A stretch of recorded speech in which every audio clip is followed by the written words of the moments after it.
You have been told that being strong means always being available, always understanding, always forgiving, and always holding people together, even when you are quietly falling apart. But if that were true, why does your heart feel so heavy after doing so much good? Why do you feel lonely even when everyone comes to you? Why do you keep giving comfort to others while your own spirit waits in silence, hoping someone will notice that it is tired? The quiet pain is not that you helped people. The quiet pain is that somewhere along the way you stopped returning to yourself.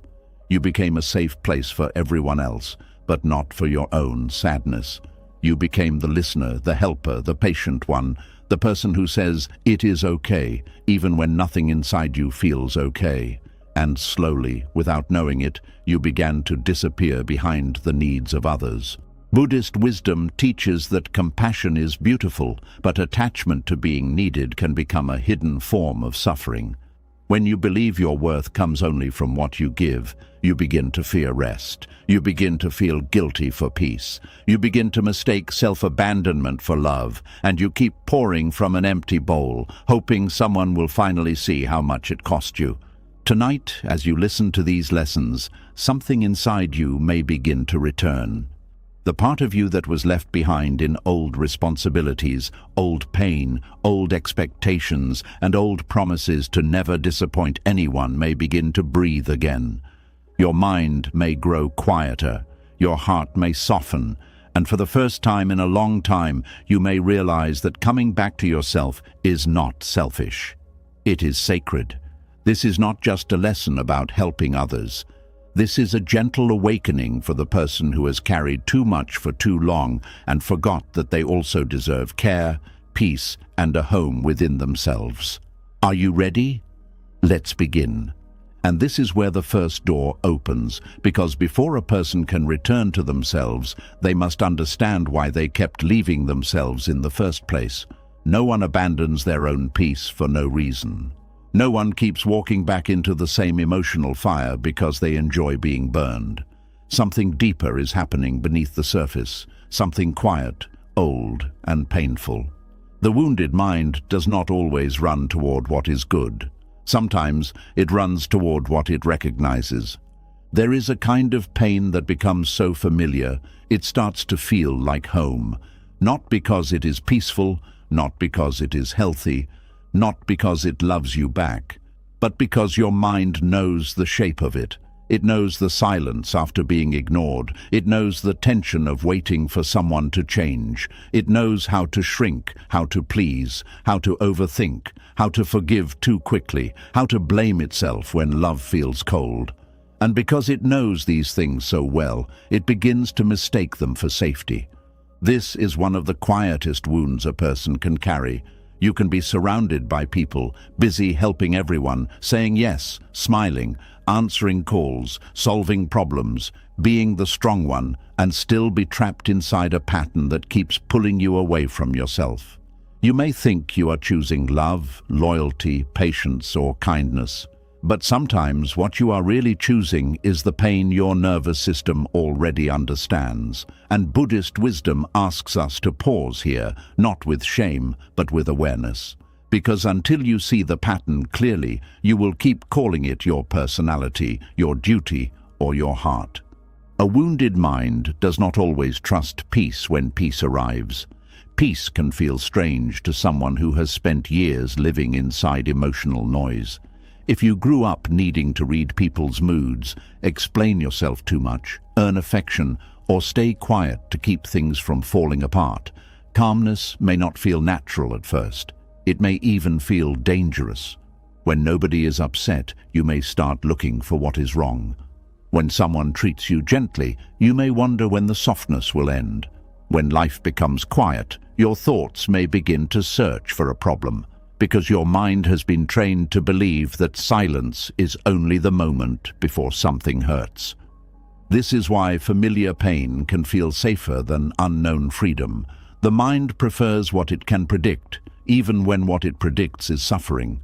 A person may stay in a painful relationship, not because they are blind, but because the pain has a rhythm they understand. They know when to apologize. They know when to become small. They know how long to wait before sending another message. They know how to explain away disappointment. They know how to survive being half-loved. But when real peace comes, when someone does not require them to beg for basic kindness, when life asks them to rest instead of chase, they may feel lost. They may not know who they are without tension. This does not mean they want to suffer.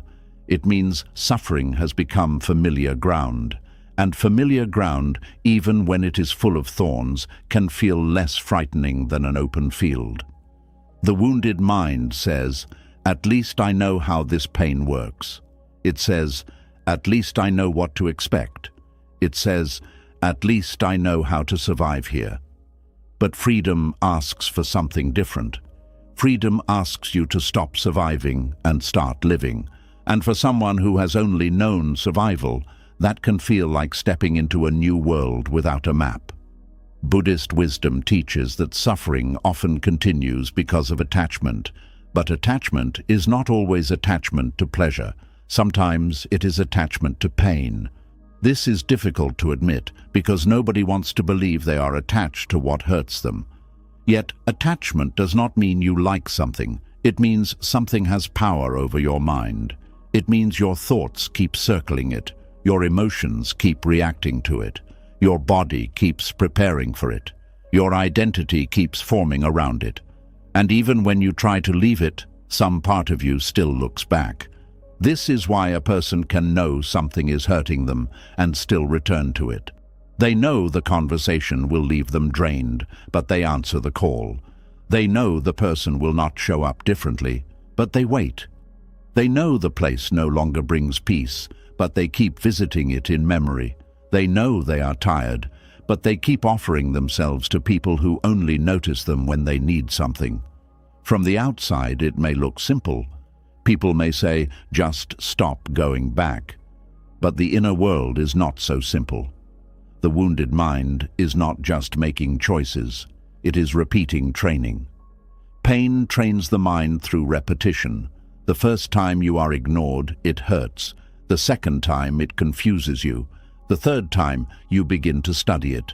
By the 10th time, you may start believing this is just how love feels. By the 100th time, you may not even call it pain anymore.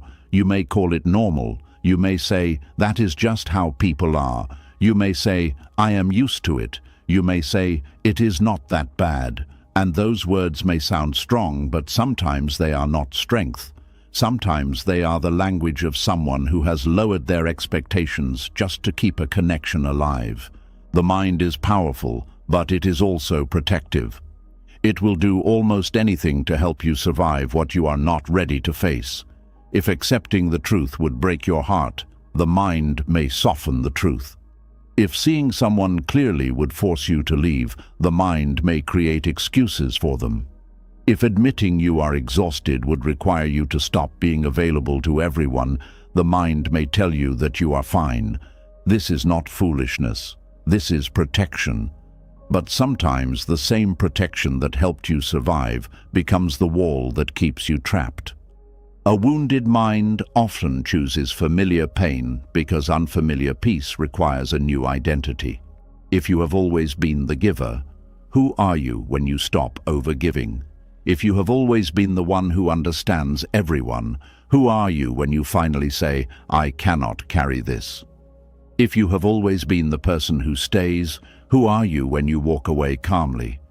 If your worth has been built around being needed, then peace may feel like emptiness at first, not because peace is empty, but because you have not yet learned how to live without proving your value through struggle. This is where many people misunderstand healing. They think healing will feel like relief from the first moment.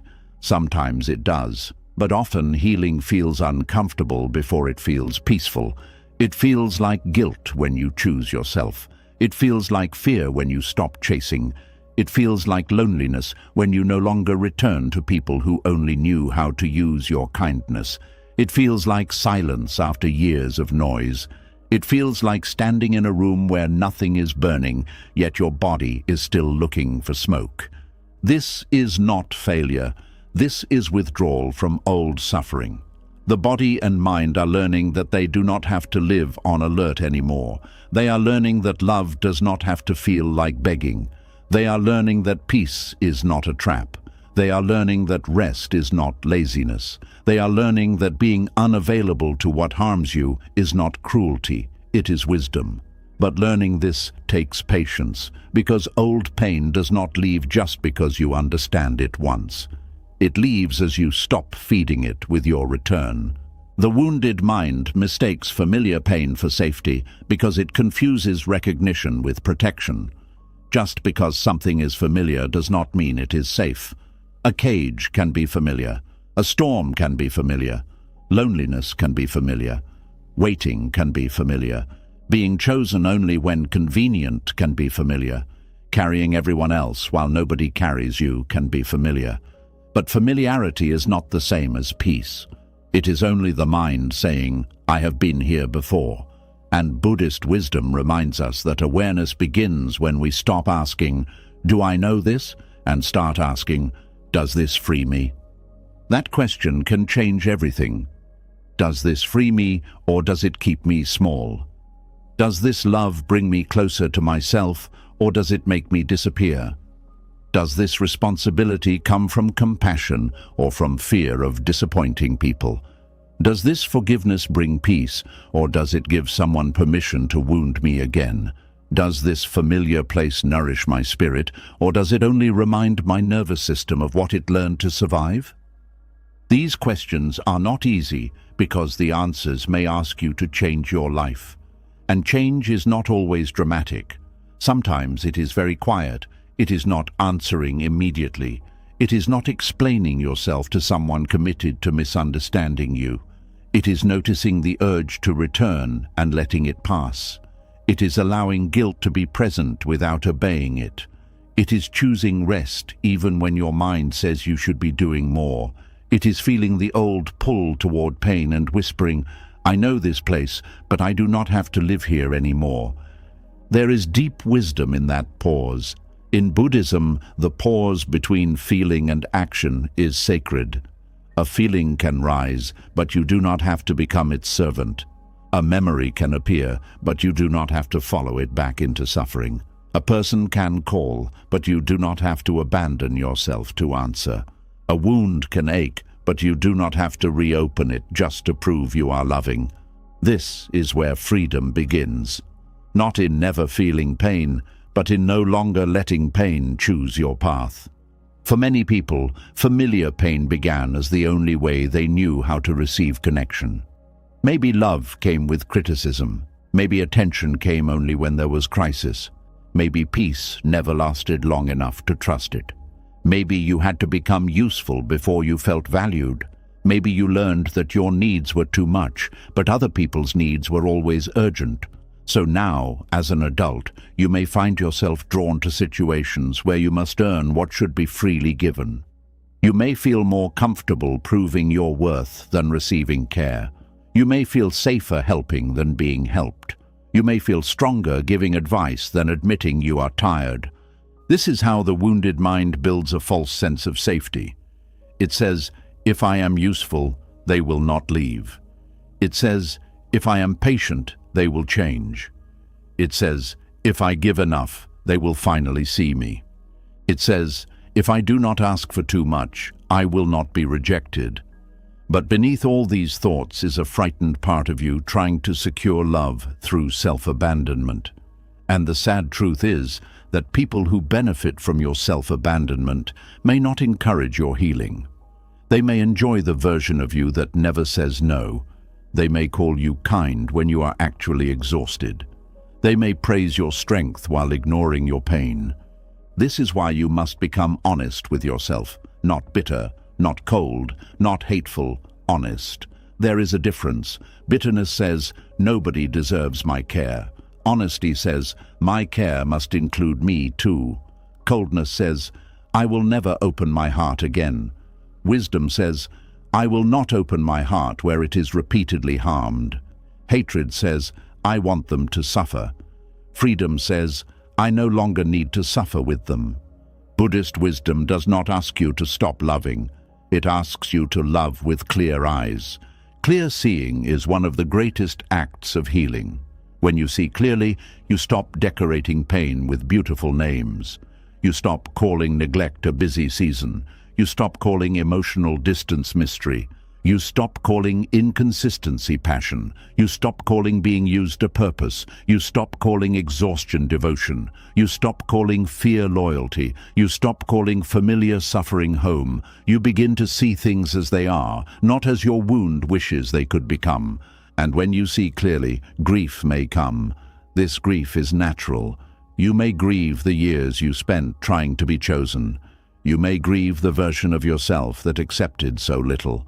You may grieve the love you kept giving to people who never learned how to hold it. You may grieve the quiet parts of yourself you ignored because someone else's pain always seemed louder. But this grief is not there to destroy you. It is there to return you to truth. Sometimes the heart must mourn what it tolerated before it can welcome what it deserves. A wounded mind also mistakes familiar pain for safety because pain can become predictable, while peace requires trust. Trust is hard when life has taught you that softness can disappear. If someone is kind, you may wonder what they want. If someone is consistent, you may feel bored. If someone respects your boundaries, you may not know what to do with that much space. This is why some people reject healthy love, not because they want bad love, but because healthy love does not activate the old survival pattern. It does not create the chase. It does not keep the nervous system busy. It does not offer the emotional highs and lows that pain once disguised as connection. But calm love is not weak love. Peaceful connection is not empty connection. A quiet life is not a meaningless life. The mind that has been trained by chaos may need time to recognize the beauty of steadiness. It may need time to learn that love can be gentle and still be deep, that care can be consistent and still be real, that peace can feel unfamiliar and still be safe, that you do not have to suffer to prove that something matters. This lesson is especially important for the person who is always there for others, because being always available can become a way of avoiding your own inner life. When you are busy rescuing everyone, you do not have to sit with your own sadness. When you are solving other people's problems, you do not have to ask why you feel unseen. When you are needed, you do not have to face the fear that you may not know who you are without being useful. The wounded mind may use service as a hiding place. It may hide behind kindness, behind responsibility, behind being the strong one. But even beautiful roles can become prisons when they require you to disappear. True compassion does not ask you to vanish. True compassion includes the one who is giving. If your kindness leaves you empty, resentful, unseen, and disconnected from yourself, then something is out of balance. Buddhist wisdom often speaks of the middle way, the path that avoids extremes. One extreme is selfishness, where you care only for yourself and forget the suffering of others. But the other extreme is self-erasure, where you care for everyone and forget the suffering inside your own heart. Both lead to pain. The middle way says, I can care, but I do not have to abandon myself. I can love, but I do not have to disappear. I can be present, but I do not have to be consumed. This is the wisdom the wounded mind needs. It needs to learn that safety is not found in repeating old suffering. Safety is found in returning to what is true, kind, steady, and freeing. Safety is found in the body relaxing, not tightening. Safety is found in a love that does not require constant self-betrayal. Safety is found in friendships where you are not only useful, but known. Safety is found in silence that restores you, not silence that punishes you. Safety is found in saying no and still respecting yourself. Safety is found in coming home to your own breath after years of living outside yourself. But this return does not happen all at once. You may still feel drawn to old pain. You may still miss people who hurt you. You may still feel guilty when you choose peace. You may still confuse distance with cruelty. You may still want to explain yourself to those who never listened. This does not mean you are not healing. It means you are human. Healing is not the absence of old feelings.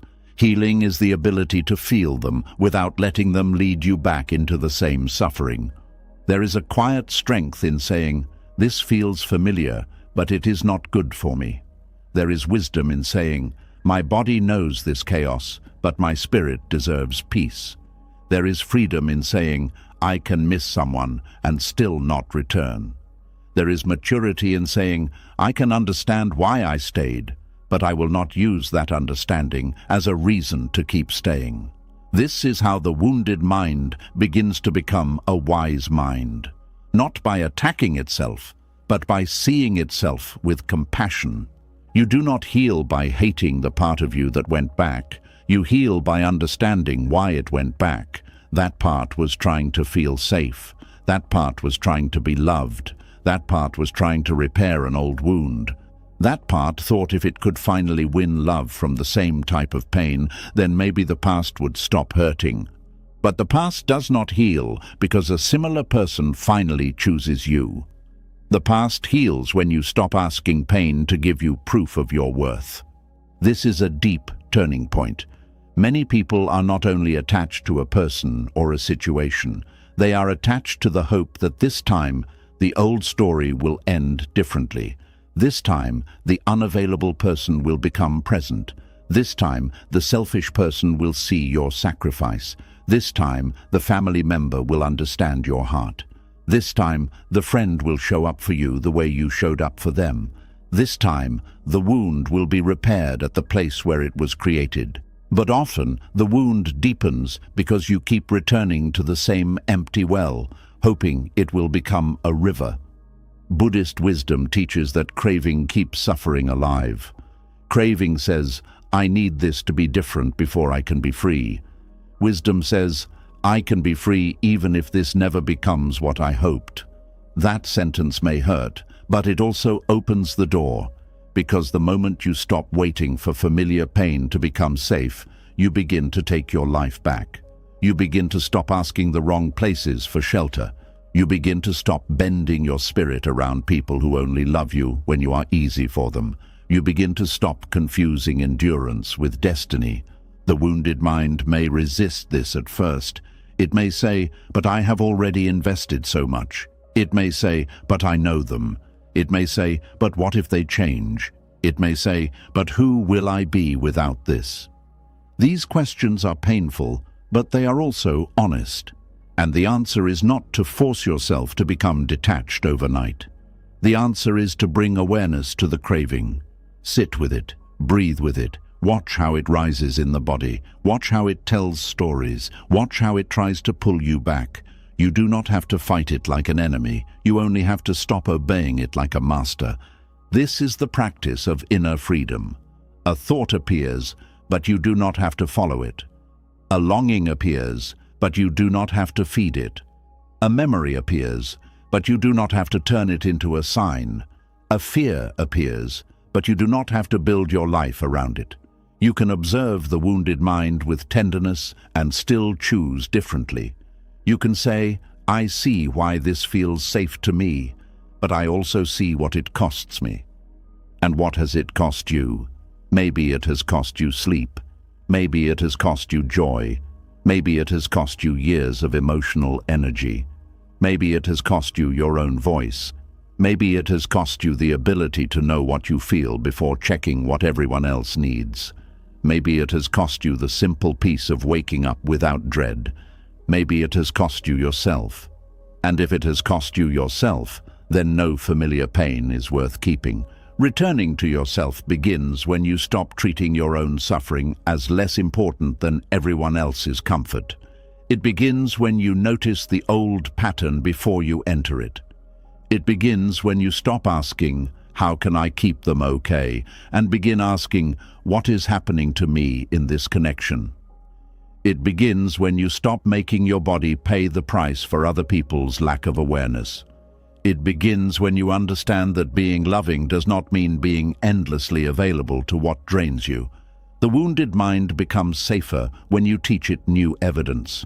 Every time you rest without apologizing, you teach it that rest is safe. Every time you say no and survive the guilt, you teach it that boundaries are safe. Every time you choose peace over the old emotional storm, you teach it that calm is safe. Every time you do not return to what hurt you, even when you miss it, you teach it that freedom is safe. Healing is not only a decision, it is a repeated experience of choosing differently until the mind begins to trust the new path. At first, the new path may feel lonely. This is because old pain often comes with old roles, old people, and old routines. When you step away, there may be space, and space can feel frightening when you're used to being filled with other people's needs. But space is not emptiness. Space is where your real self begins to speak. Space is where your breath returns. Space is where you hear your own needs without the noise of everyone else's expectations. Space is where you learn that you are not only valuable when someone needs you, you are valuable when you are resting, you are valuable when you are quiet, you are valuable when you are not fixing anything. This is the truth the wounded mind must learn slowly and deeply. You are not safe because the pain is familiar. You are safe when you no longer have to betray yourself to belong. You are safe when your peace does not depend on someone else's mood. You are safe when your kindness includes boundaries. You are safe when your heart can open without losing its center. You are safe when you can be there for others without leaving yourself behind. The quiet pain of always being there for others begins to heal when you stop making familiar suffering your home. You can still be kind. You can still be compassionate. You can still love deeply. But you can do it from a place of awareness, not from an old wound begging to be chosen. You can help others without turning your life into a shelter where everyone is allowed to rest except you. You can give without disappearing. You can care without clinging. You can stay open without staying wounded. And maybe this is where the real return begins, not with a loud goodbye, not with anger, not with proving anything to anyone, but with one quiet moment where you feel the old pull, recognize the old pain, and choose not to call it safety anymore. You breathe, you soften, you remember yourself, and for the first time, the familiar door remains closed while another door opens inside you. And when that familiar door stays closed, the heart does not always celebrate right away. Sometimes it stands there in the silence, unsure of what to do next. It has spent so long walking back into the same places, the same people, the same memories, and the same old ache that even peace can feel unfamiliar. This is where the next truth begins, because the pain you return to is not always loud. Sometimes it waits quietly with a face you recognize. There is a strange kind of comfort in returning to what once destroyed your peace. Not because it healed you, not because it protected you, not because it brought out the best in you, but because it gave your suffering a shape you already understood. You knew how to act there, you knew how to shrink there, you knew how to wait there, you knew how to hope there, and sometimes the wounded heart would rather return to a known sadness than stand alone in an unknown peace. This is the part many people hide from others, and sometimes even from themselves. They know the old place hurt them. They remember the nights they could not sleep. They remember the heaviness in their chest. They remember the way their joy slowly disappeared while they kept pretending they were strong. Yet when life becomes quiet, they still feel drawn back. A message, a memory, a familiar voice, a familiar apology, a familiar pattern, and suddenly the mind begins to soften toward what once broke it. And this is not because you are foolish. It is because pain can become familiar enough to feel like belonging. When something has been repeated for a long time, the mind starts to build a home around it. It places reasons on the walls. It places excuses near the door. It places hope in the corner. It places old memories on the table. Then, even when the house is burning, you may still say, "But I know this place." That is the hidden comfort. It is not comfort because it is safe. It is comfort because it is known. Buddhist wisdom teaches that attachment does not always look like desire for pleasure. Sometimes attachment is the refusal to release what has become part of your inner story. You may not want the pain, but you may still be attached to the meaning you gave it. You may be attached to the hope that one day it will become worth it. You may be attached to the idea that if you keep returning, the ending will finally change. You may be attached to proving that you did not suffer for nothing. This is why returning can feel comforting. It lets you continue the old story. It lets you avoid the grief of accepting that something truly harmed you. It lets you postpone the pain of admitting that the person, place, or pattern you loved may never become what your heart needed. So instead of facing that final truth, the mind says, go back, try again. Maybe this time will be different. And for a moment, that thought feels softer than acceptance. But acceptance is not cruelty. Acceptance is the end of arguing with reality. It is the moment you stop asking a dry well to become a river. It is the moment you stop knocking on a locked door and calling your bleeding hand loyalty. It is the moment you stop confusing your ability to endure pain with proof that the pain belongs in your life. Still, before acceptance becomes peaceful, it can feel like loss.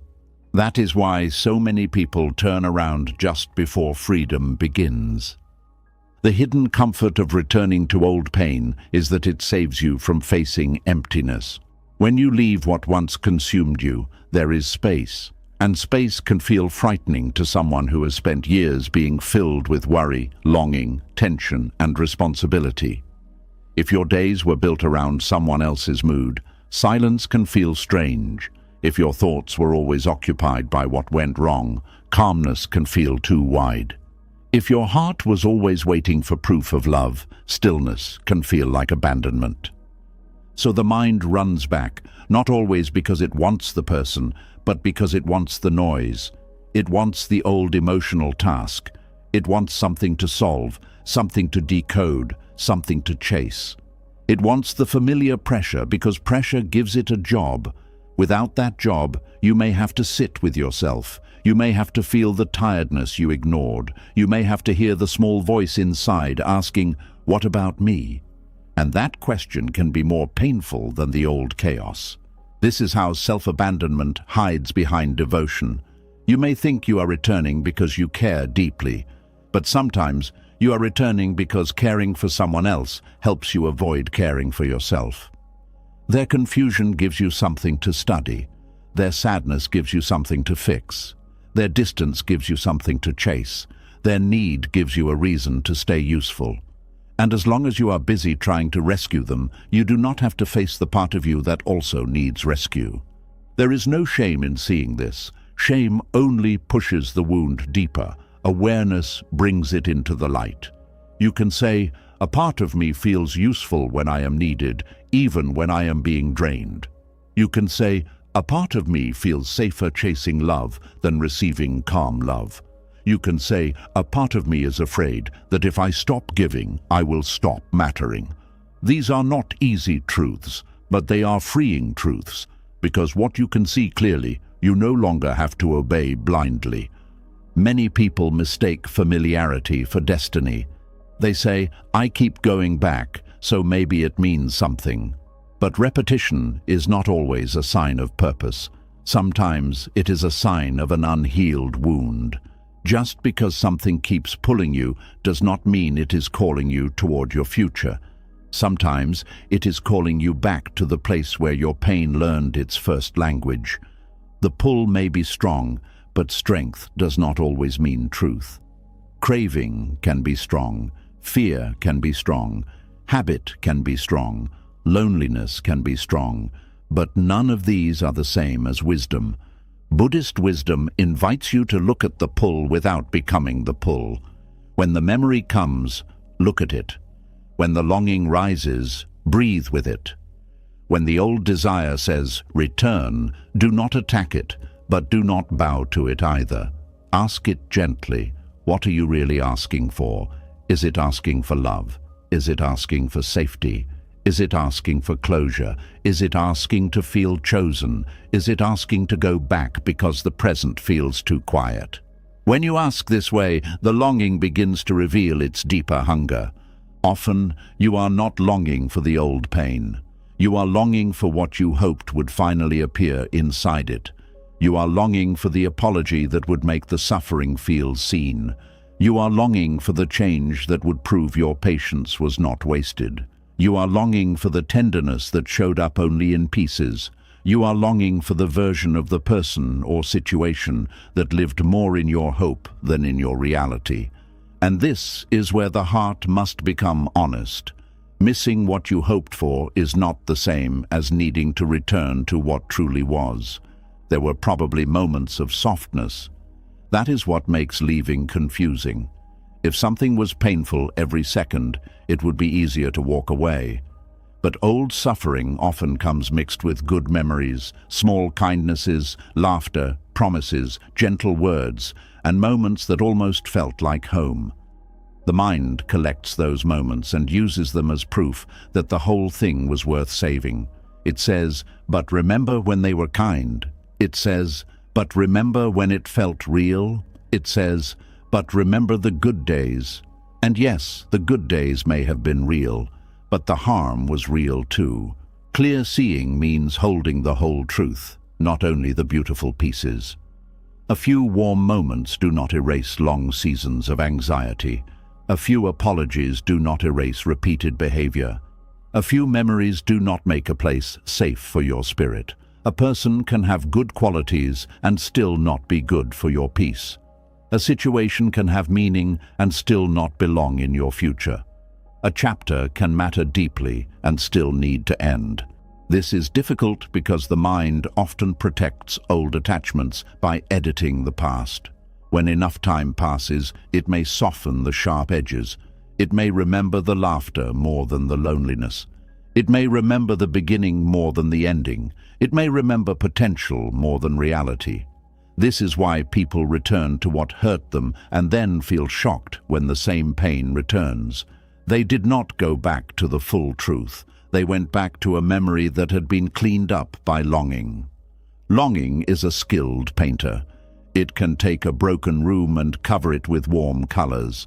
It can take neglect and call it mystery. It can take emotional distance and call it depth. It can take inconsistency and call it passion. It can take your exhaustion and call it devotion. It can take your waiting and call it faith.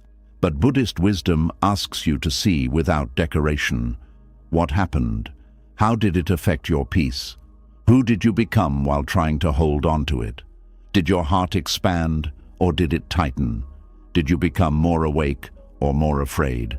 Did you return to yourself or did you disappear? The hidden comfort of returning to what destroyed your peace is also connected to control. When you go back to an old pain, you may feel like you are taking control because you know the rules there. You know how to behave. You know what not to say. You know what will upset them. You know how to lower your needs. You know how to survive the disappointment. But this is not true control. It is only familiarity with your own shrinking. True control is not learning how to suffer better. True control is learning how to stop placing yourself where suffering is guaranteed. There is a difference between peace and numbness. Many people return to old pain because the pain makes them feel something strongly. After leaving, the quiet may feel dull. The absence of emotional highs and lows may feel flat. But sometimes what you call dull is actually your body coming out of survival. Sometimes what you call boring is simply the absence of panic. Sometimes what you call emptiness is the space where your own life is trying to grow. Do not rush to fill that space with the same thing that wounded you. Let the quiet teach you a new way to be alive. The heart that has been through emotional storms may confuse intensity with importance. If it hurts deeply, it must matter.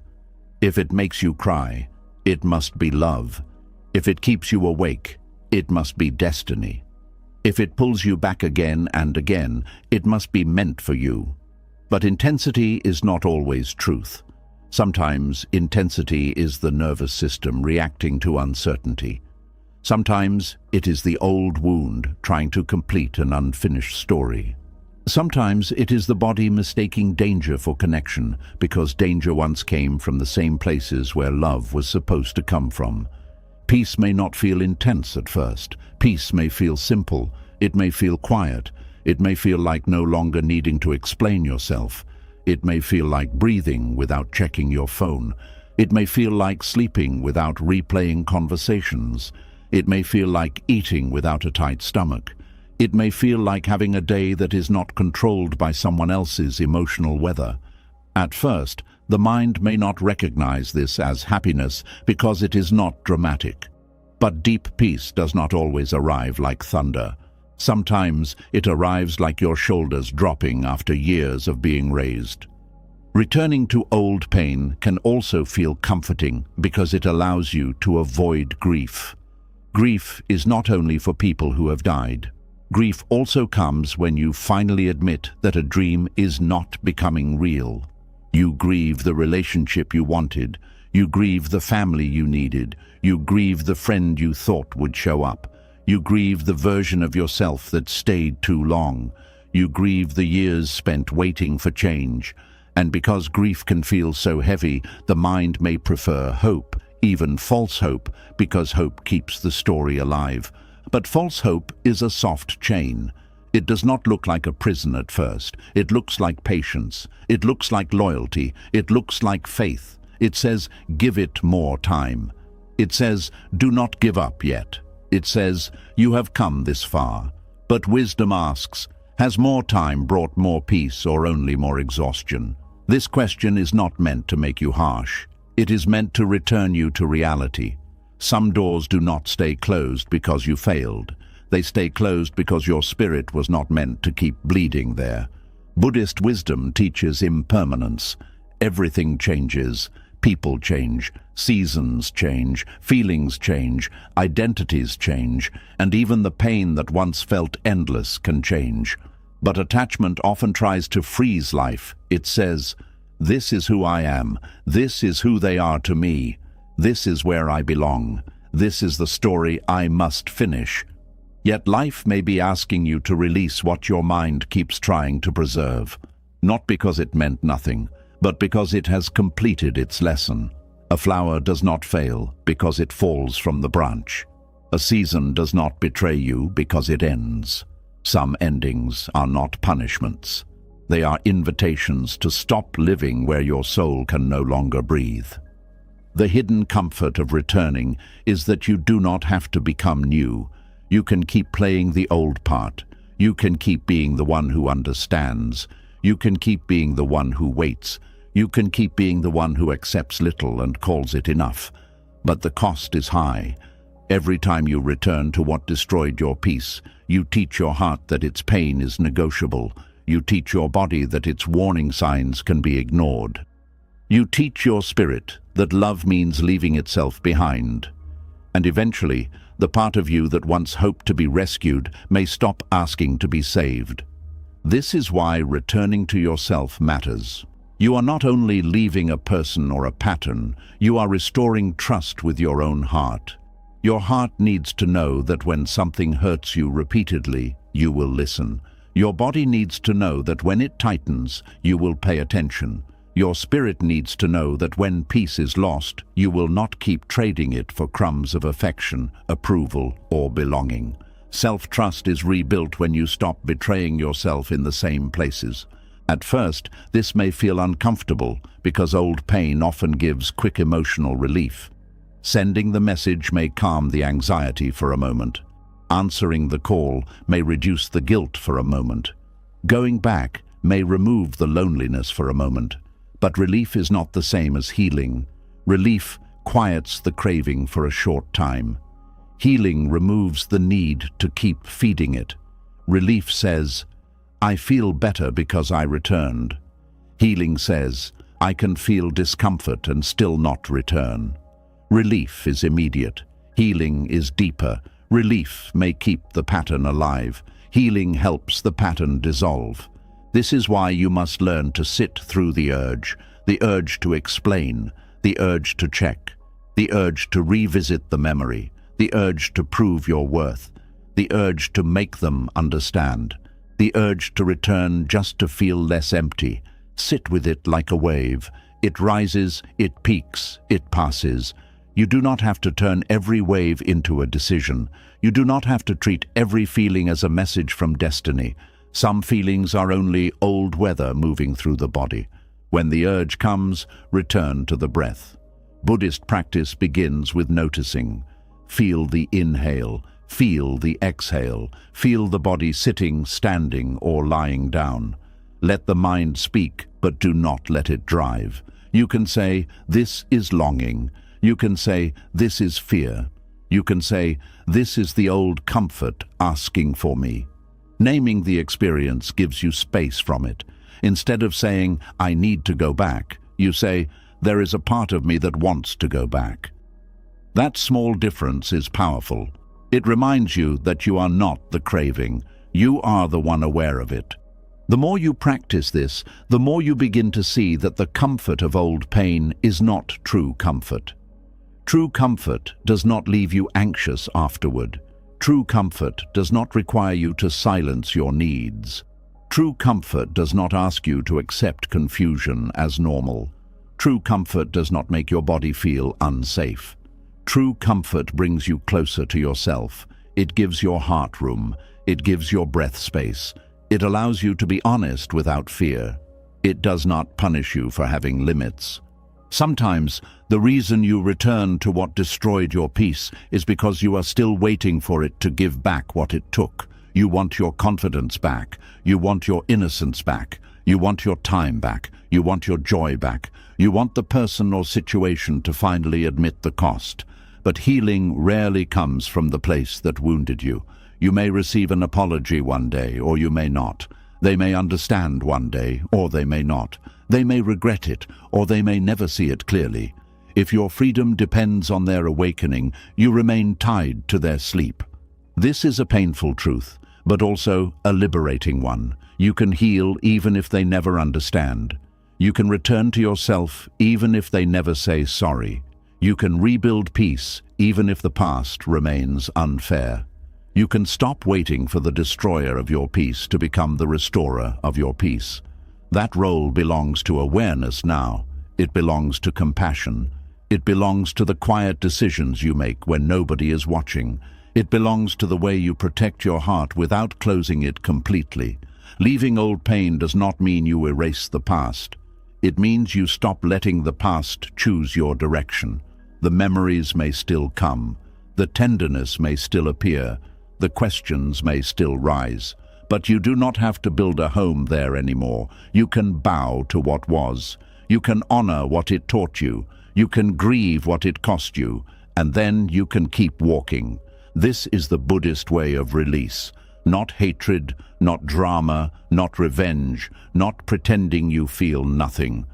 Release is when the hand opens because the heart finally understands that holding on has become another form of suffering.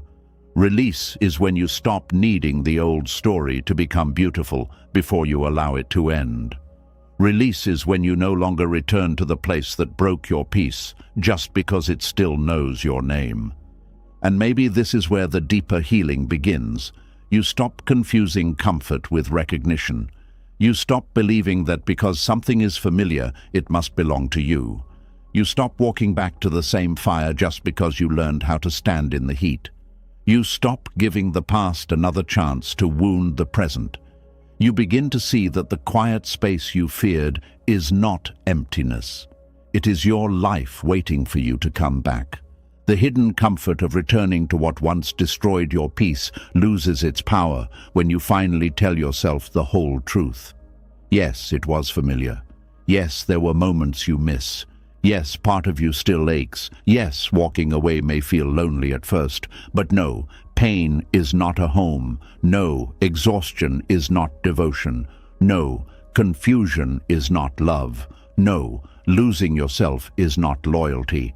And no, you do not have to keep returning to what broke you just because it once held a piece of your heart.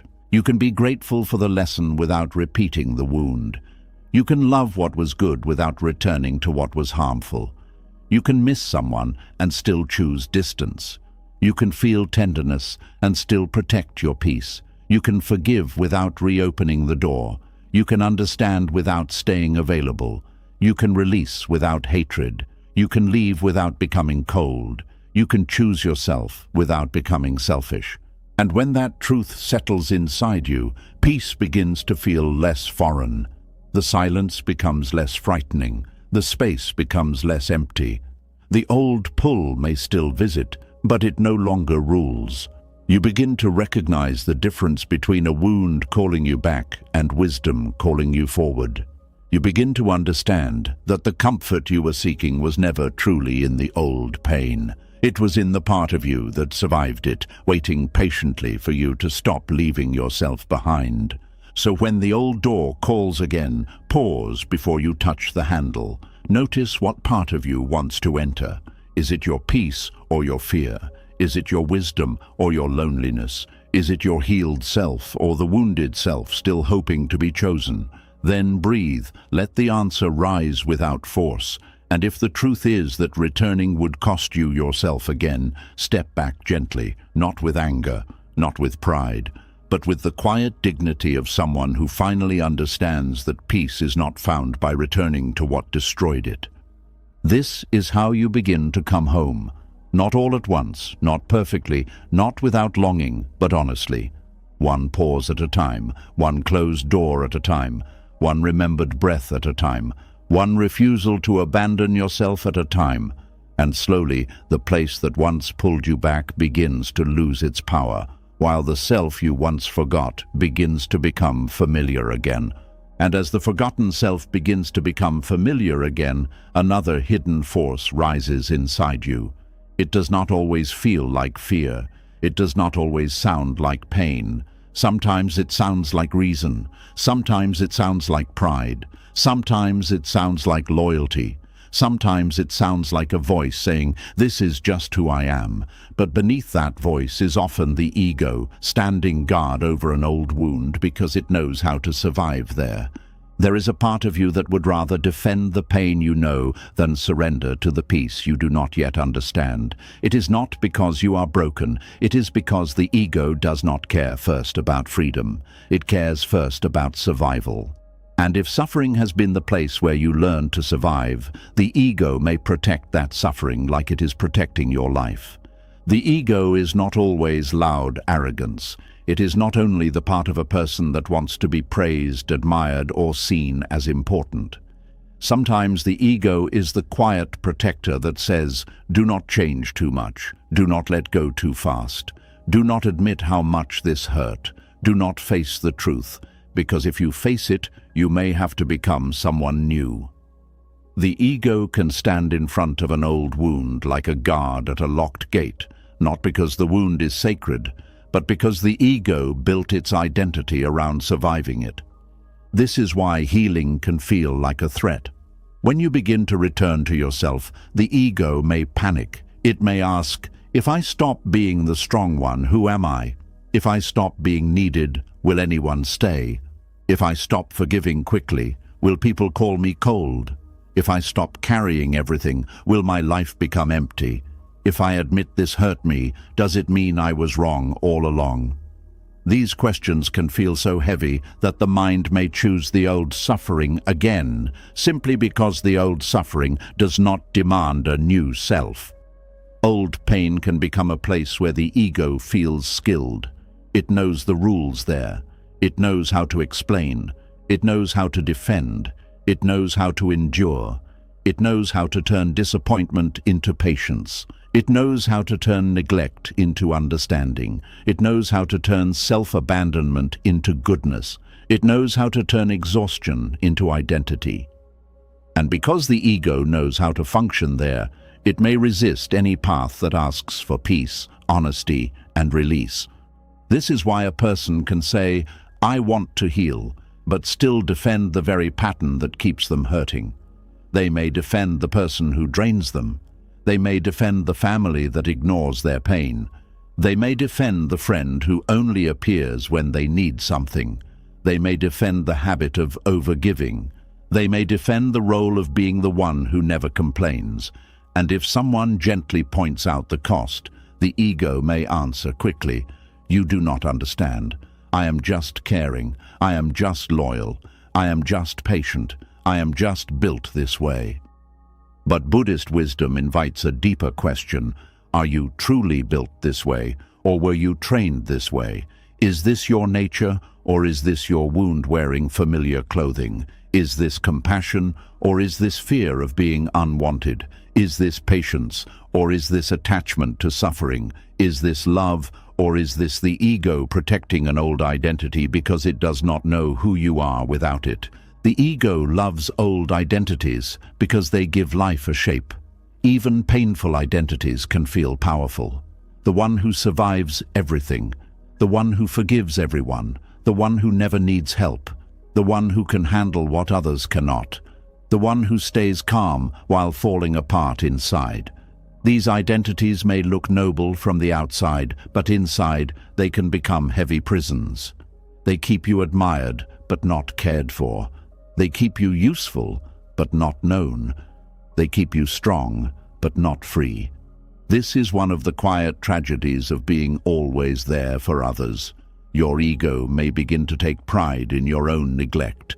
It may say, "Look how much I can carry. Look how much I can tolerate. Look how much I can give without asking for anything." And for a while, this pride may help you survive. It may help you keep going when no one notices your pain.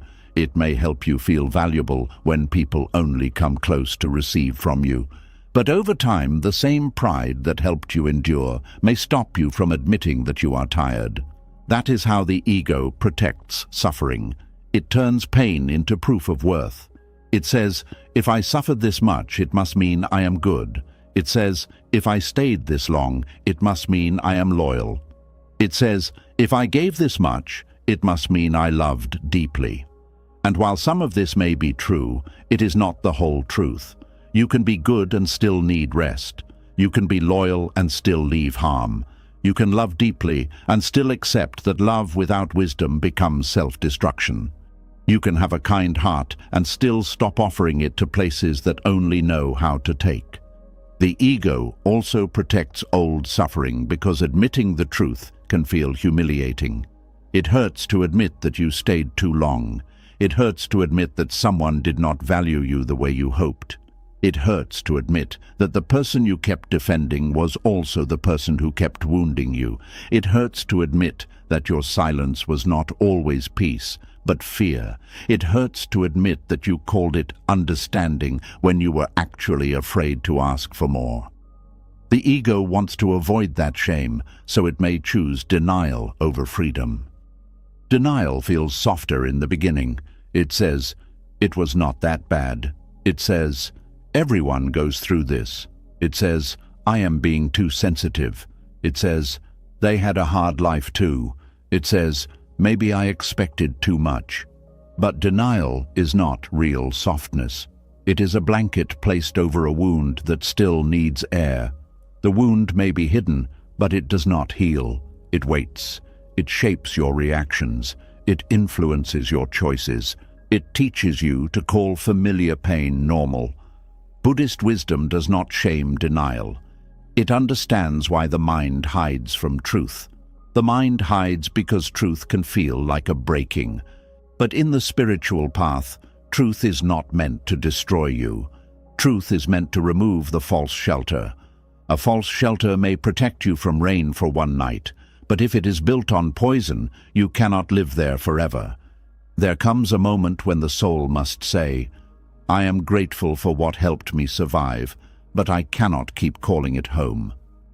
The ego does not like this sentence. The ego wants certainty. It wants the old story to remain clear.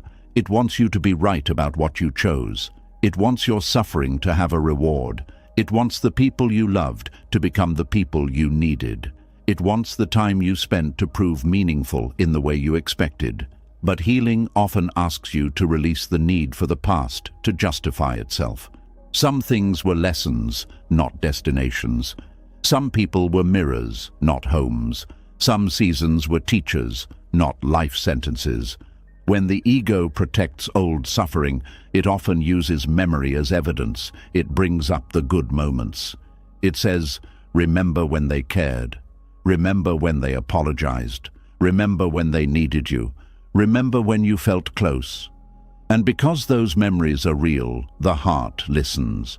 But the ego may leave out the other memories, the waiting, the shrinking, the confusion, the way you lost sleep, the way you stopped asking for what you needed, the way you felt guilty for having limits, the way peace became something you visited only in small moments before another wave of worry arrived. This is why awareness must be honest enough to hold the complete picture, not only the wound, not only the sweetness, not only the hope, not only the disappointment, the complete picture. When you see the whole truth, the ego has less space to decorate the past. It can no longer use one good moment to erase a pattern. It can no longer use one apology to hide repeated harm. It can no longer use your compassion to silence your wisdom. There is a difference between the soul and the ego. The soul wants truth, even when truth is painful. The ego wants protection, even when protection becomes a cage. The soul says, "Let me see clearly." The ego says, "Let me keep the story that makes me feel safe." The soul says, "I am ready to grow." The ego says, "Growth may cost me my old identity." The soul says, "Peace is possible." The ego says, "Peace is unknown, and unknown things are dangerous." This inner conflict is why healing can feel like a battle inside a quiet room. But Buddhist wisdom teaches that the ego is not an enemy to be hated. Hating the ego only creates another form of inner violence. The ego developed to protect you. It learned from your experiences. It watched when you were disappointed. It learned when love felt uncertain. It learned when speaking up caused conflict. It learned when being useful brought approval. It learned when being quiet kept things calm. It learned what helped you survive, and then it repeated those strategies, even after they stopped serving your peace. So the practice is not to destroy the ego. The practice is to see it with compassion and no longer let it lead blindly. You can say, "I understand why you protected this suffering. You thought it was safer than change. You thought keeping this role would keep me loved. You thought admitting the truth would break me. But I am ready now. I do not need to survive the old way anymore." This kind of inner speech may sound simple, but it begins to loosen the grip of old protection. The ego often believes that letting go means losing. If you leave, the ego says you failed. If you stop trying, the ego says you gave up. If you admit the pain, the ego says you were foolish. If you choose yourself, the ego says you are selfish. But these are old interpretations. Leaving harm is not failure. Stopping the chase is not weakness. Admitting pain is not foolishness. Choosing yourself is not selfishness. Sometimes it is the first wise thing you have done after years of confusing endurance with love. A person who has always been there for others may have an ego built around usefulness. This kind of ego does not say, "I am better than everyone." It says, "I must be needed to be safe." It says, "I must give to be worthy." It says, "I must be easy to love." It says, "I must not burden people with my own needs." This ego looks humble, but it is still ego because it is still built around an identity. It is still trying to control how love arrives. It is still trying to earn belonging through performance. This is why overgiving can be a hidden ego pattern. Not because giving is bad, but because the ego may use giving as a way to avoid the deeper fear of being unseen. If you are always useful, people have a reason to keep you around. If you are always understanding, people are less likely to leave. If you never ask for much, people may not reject you. If you carry everyone, you may feel important. But this is not the peace of true connection. It is the anxiety of trying to secure love through self-sacrifice. Buddhist wisdom teaches that clinging creates suffering. And one of the hardest things to see is that you can cling to the identity of being good. You can cling to being the forgiving one. You can cling to being the helper. You can cling to being the one who never leaves. You can cling so tightly to being seen as kind that you lose contact with what kindness should also give to you. True kindness does not make a home out of your exhaustion. True compassion does not require you to betray the life inside your own chest. The ego may fear that if you stop suffering, you will lose your special place in people's lives. This fear can be subtle. You may wonder, if I stop being available, will they still call? If I stop fixing things, will they still value me? If I stop tolerating everything, will they still love me? These questions reveal the fragile foundation of many relationships. If a relationship only survives when you abandon yourself, it was not resting on love alone. It was resting on your silence, your labor, and your fear of disappointing them. This realization can hurt, but it also gives you back your sight. You begin to notice who respects your peace. You begin to notice who becomes angry when you stop overextending. You begin to notice who misses you as a person and who only misses your service. You begin to notice who can sit with your truth and who only preferred your compliance. The ego may not like these discoveries because they break old illusions, but the soul needs them because clarity is the beginning of freedom. The ego also protects suffering by making healing feel like betrayal. It says, if you move on, it means the past did not matter. It says, if you stop hurting, it means you did not love deeply. It says, if you become peaceful, it means you have forgotten what happened.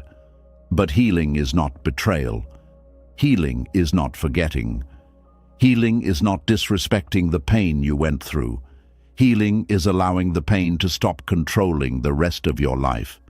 You can honor what happened without living inside it. You can remember without returning. You can love what was real without rebuilding a house in the ruins. There is a quiet ego in suffering because suffering can make you feel connected to what you lost. If you stop hurting, you may fear losing the last thread to someone or something that mattered. So the mind keeps the wound alive as a form of attachment. It says, as long as I hurt, it still means something. But meaning does not need constant pain to remain true. Love does not need endless suffering to prove it existed. A lesson does not need repeated wounds to stay valuable. You are allowed to keep the wisdom and release the torment. This is where the Buddhist practice of non-attachment becomes powerful. Non-attachment is not coldness. It is not pretending nothing matters. It is not forcing yourself to feel nothing. It is the gentle understanding that everything can be held without being possessed. A memory can be held lightly. A person can be wished well from a distance. A chapter can be respected without being reopened. A wound can be acknowledged without becoming your name. Non-attachment says, this passed through my life, but it does not own my life. The ego struggles with this because the ego wants ownership. It says, my pain, my story, my role, my sacrifice, my proof. But the soul knows that nothing is truly owned. Everything is changing. The person you were inside that suffering is not the person you must remain. The life that required you to shrink is not the life you must keep choosing. The wound that once defined your reactions does not have to define your future. Impermanence is not only the truth that good things change, it is also the mercy that painful things can change too. Still, the ego may resist by creating fear around peace. It may say peace will make you vulnerable. It may say boundaries will make you lonely. It may say rest will make you useless. It may say self-respect will make others leave. It may say honesty will create conflict. And sometimes, yes, healing may change your relationships. Some people may not know how to relate to the version of you that no longer abandons yourself. Some may call you different. Some may call you distant. Some may say you changed, as if change were a crime. But what they may really mean is, you no longer fit the role that benefited me. Let that be seen clearly. You are allowed to change. You are allowed to disappoint people who were comfortable with your self-neglect. You are allowed to stop being available for the same emotional debts that nobody repays. You are allowed to become unfamiliar to those who only knew the wounded version of you. The ego may fear this because it wants approval, but the soul knows that approval bought with self-abandonment is too expensive. The ego protects old suffering by turning healing into a courtroom. It wants to argue, it wants to prove, it wants to win, it wants someone to admit they hurt you, it wants a final explanation, it wants the past to stand up and confess. But sometimes peace does not come from winning the case. Peace comes from leaving the courtroom. It comes from no longer presenting evidence to people who have already chosen not to see. It comes from no longer cross-examining your memories every night. It comes from no longer needing the past to agree before you free yourself. This does not mean your pain was not real. It means your freedom is too important to wait for everyone's understanding. Some people may never admit what they did. Some may remember the story differently. Some may benefit from acting innocent. Some may turn your boundaries into proof that you are the problem. The ego wants to fight this until it is recognized. But Buddhist wisdom asks, is this fight bringing you closer to peace or deeper into attachment? Sometimes the deepest victory is silence with a clear heart. A clear heart does not need revenge. It does not need to destroy. It does not need to explain forever. It simply sees. It sees the pattern. It sees the cost. It sees the old identity. It sees the fear beneath the ego's defense. And then, with patience, it chooses differently. Not once, but again and again. Every time the ego says, go back so we can feel known, wisdom says, stay here so we can become free. Every time the ego says, defend the old story, wisdom says, tell the truth gently. Every time the ego says, this suffering is who we are, wisdom says, this suffering is what we survived. That difference matters. What you survived is not your identity. It is part of your path, not the whole of your being. You are not the rejection. You are not the neglect. You are not the years of overgiving.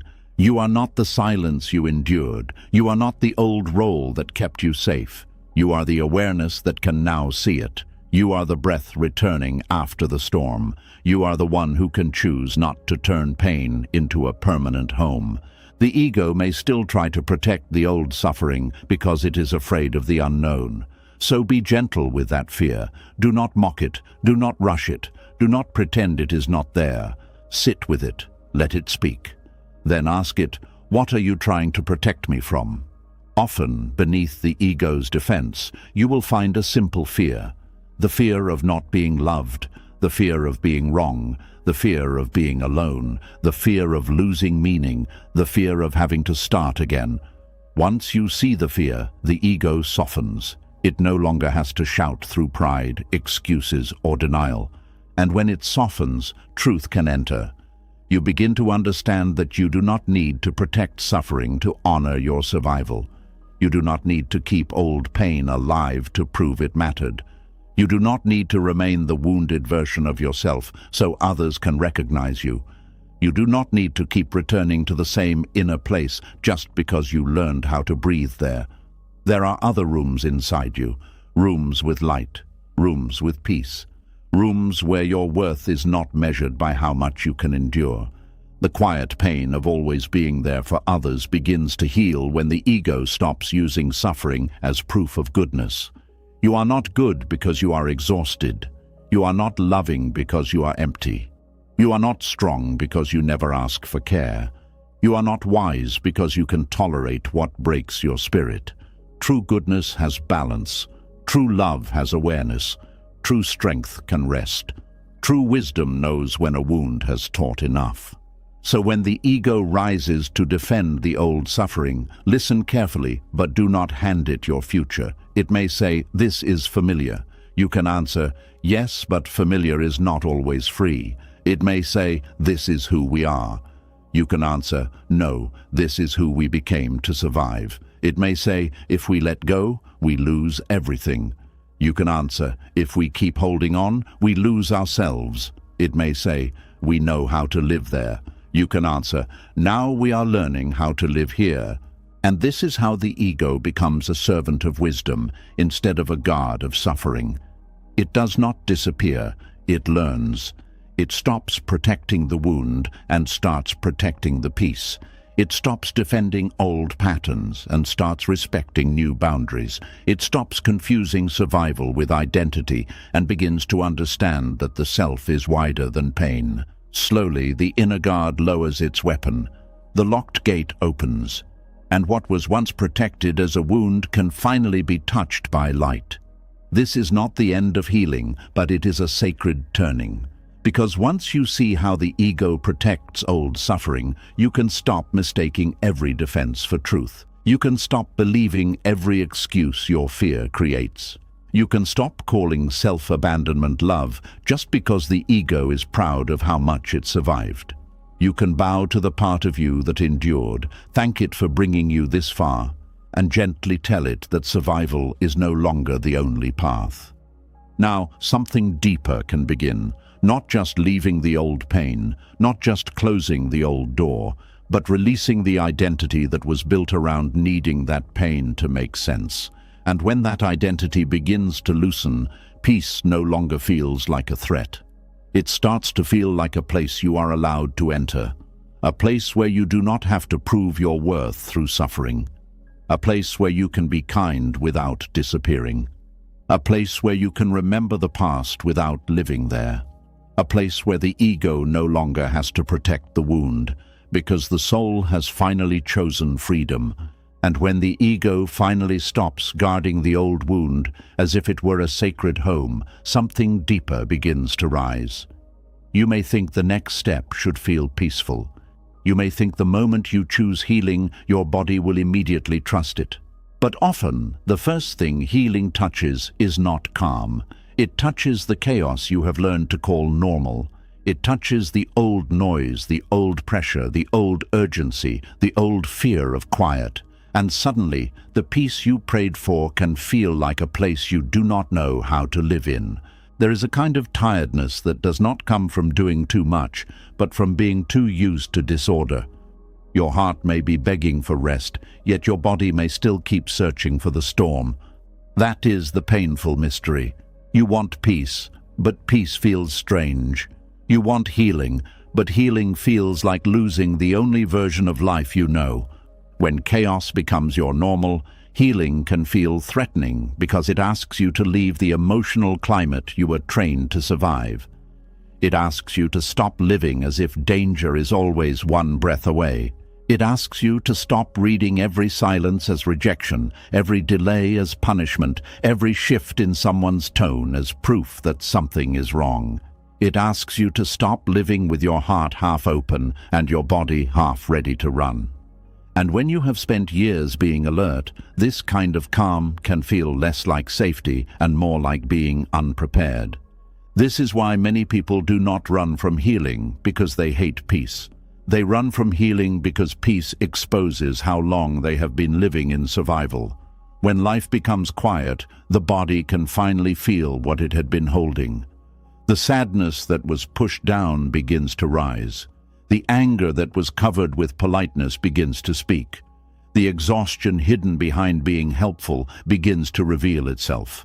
The grief that was buried under responsibility begins to knock on the heart. And because all of this feels heavy, the mind may say, go back to what you know. At least there, you had something to do. Chaos gives the wounded person a job.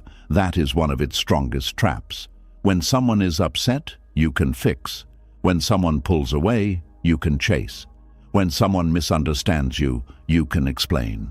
When someone needs you, you can give. When everything feels unstable, your mind can stay busy trying to hold it together. But healing takes away that old job. It says, stop managing what is not yours. Stop calming storms you did not create. Stop proving your value by how much you can carry. And without that job, you may suddenly feel lost. This lost feeling is not a sign that healing is wrong. It is a sign that your identity is changing. For a long time, chaos may have given you a role.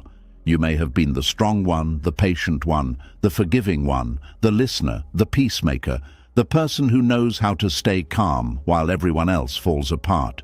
People may have praised you for it. They may have called you mature, they may have called you kind, they may have called you dependable, but they may not have seen the cost. They may not have seen how often you swallowed your own feelings so other people could feel comfortable. They may not have seen how many times you abandoned your own needs to keep the room peaceful. So when healing begins, it may feel like you are losing the identity that made you useful. You may ask, who am I if I am no longer the one everyone runs to? Who am I if I stop saving people from the consequences of their own choices? Who am I if I do not immediately answer, explain, forgive, or fix? These questions can feel threatening because they reveal that your life has been organized around other people's emotional weather. Healing asks you to build a life that is not controlled by that weather anymore. Buddhist wisdom teaches that suffering grows when the mind clings to what is unstable. But the painful truth is that some people cling to instability because stability feels unfamiliar. A peaceful life may not give the same emotional rush as chaos. It may not make your heart race. It may not give you the dramatic highs that come after long lows. It may not give you the relief of being chosen after being ignored. It may not give you the temporary sweetness that arrives after days of confusion. Peace is steady, and steadiness can feel strange to someone who has learned to recognize love through intensity. This is why healing may feel boring at first, not truly boring, but unfamiliar. The body is used to tension, so calmness feels flat. The mind is used to solving emotional puzzles, so simplicity feels empty. The heart is used to earning affection, so receiving kindness without struggle feels suspicious. You may even find yourself creating problems in peaceful spaces because peace gives your old wounds nothing to react to. You may overthink a gentle message. You may distrust consistency. You may feel uncomfortable around people who do not need you to shrink. You may mistake healthy quiet for emotional distance because your mind is still searching for the old pattern. But peace is not empty. Peace is spacious. And at first, spaciousness can feel frightening because it leaves room for the self you have ignored. When chaos filled your life, you did not have to ask what you wanted. You were too busy responding to what others needed. You did not have to ask what hurt. You were too busy keeping everything moving. You did not have to ask whether you were loved well. You were too busy trying to love harder. But healing slows the pace. It gives you room to hear the questions you avoided. And that is why it can feel threatening. It does not only remove the chaos outside you, it reveals the emptiness that chaos helped you avoid. This does not mean the emptiness is bad. It means it is honest. It is the space where truth can finally breathe. It is the place where you begin to notice how tired you are. It is the place where you begin to see that always being there for others has not always meant being loved by them. Sometimes it meant being convenient. Sometimes it meant being dependable in a way that allowed others to remain careless. Sometimes it meant people trusted you to carry the weight because they knew you would not complain. Healing threatens this arrangement. It interrupts the silent agreement that everyone else can rest on you while you keep standing. And when you begin to interrupt that agreement, some people may not understand. They may say you have changed. They may ask why you are acting different. They may make you feel guilty for needing space. They may act wounded because you no longer give at the same level. This is another reason healing feels threatening. It can disturb the relationships that were built around your self-abandonment. When you stop overextending, you discover who truly loves you and who only loved your availability. That discovery can be painful, but it is also necessary. The chaos outside you often survives because of the chaos inside you. If your inner world is ruled by guilt, you will keep saying yes when your body says no. If your inner world is ruled by fear, you will keep returning to people who make you anxious. If your inner world is ruled by shame, you will believe your needs are too heavy. If your inner world is ruled by craving, you will keep mistaking small attention for deep love. Healing threatens all of this because it brings awareness where habit used to rule. Awareness is gentle, but it is not weak. It shines light into the places where you used to move automatically. Before awareness, you may answer the call because guilt tells you to. After awareness, you pause and ask, do I have the strength for this? Before awareness, you may rush to fix someone's mood. After awareness, you ask, is this mine to carry? Before awareness, you may return to the old storm because loneliness feels unbearable. After awareness, you ask, will returning heal me or only distract me? These pauses are small, but they change the direction of a life. Chaos hates the pause because chaos survives on reaction. It needs you to answer quickly, defend quickly, apologize quickly, give quickly, return quickly, and forget yourself quickly. Healing begins when you slow down enough to notice what is happening inside you before you act. In Buddhist practice, this is a powerful doorway. The feeling rises, but you do not immediately become the feeling. The fear speaks, but you do not immediately obey the fear. The guilt burns, but you do not build your whole decision around the guilt. You learn to sit with the inner storm without letting it choose your path. This is not easy. When chaos has become your normal, stillness may feel like danger. Sitting quietly may bring up thoughts you did not want to face. Resting may feel like laziness. Saying no may feel cruel. Being cared for may feel uncomfortable. Having no crisis to solve may make you feel useless. But this discomfort is not a sign that you should return to chaos. It is a sign that your nervous system is learning a new language. At first, peace may speak softly, and chaos may shout. Do not mistake the loudest voice for the truest one. The wounded self often trusts chaos because chaos feels like preparation. If you are always expecting something to go wrong, you feel less surprised when it does. If you are always scanning people's moods, you feel less helpless when they change. If you are always overthinking, you feel like you are protecting yourself from pain. But constant preparation is not peace. It is a life lived under invisible threat. It may help you survive difficult environments, but it will not help you enjoy a safe one. Healing asks you to stop treating every moment as a possible attack. This is where the mind resists. It may say, if I relax, something bad will happen. It may say, if I stop worrying, I will be caught off guard. It may say, if I trust peace, I will be disappointed. These thoughts are not random. They come from old experiences where peace did not last, where love was inconsistent, where silence was followed by conflict, where happiness was interrupted by pain. The mind is trying to protect you from being surprised again. But a life spent bracing for pain is still a life shaped by pain. Healing does not promise that nothing difficult will happen. It teaches you that you do not have to suffer in advance. That is a deep form of freedom. You do not have to rehearse every possible loss. You do not have to prepare for every possible betrayal. You do not have to carry tomorrow's pain before tomorrow arrives. You do not have to stay emotionally tense just to prove that you are realistic. Buddhist wisdom calls you back to the present moment, not because the present is always perfect, but because it is the only place where you can see clearly. Chaos drags you into past wounds and future fears. Healing returns you to this breath, this body, this choice, this small moment where you can stop abandoning yourself. When chaos has become normal, the body may confuse calm people with unsafe people because calmness does not match the old pattern. If someone does not demand too much from you, you may wonder if they care. If someone gives you space, you may feel rejected. If someone communicates clearly, you may not feel the same emotional pull because there is nothing to decode. If someone respects your boundary, your old wound may say, they are not fighting for me. But healthy love does not always chase. Healthy love does not always create urgency. Healthy love does not always make you question your place.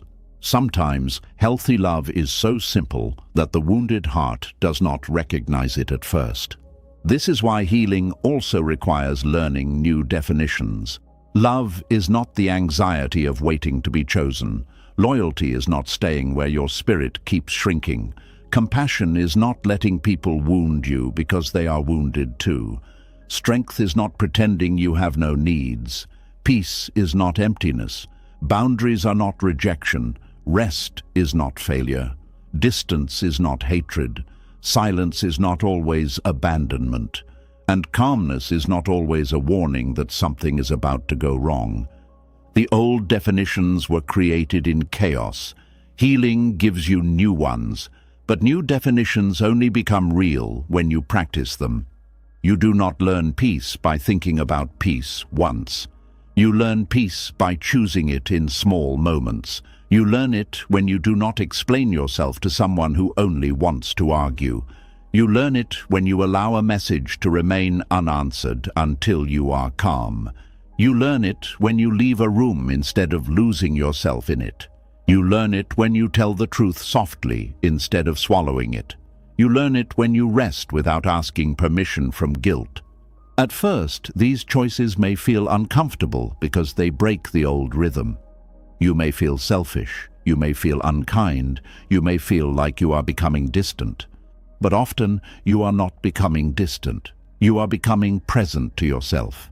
You are no longer stretching your soul across every demand.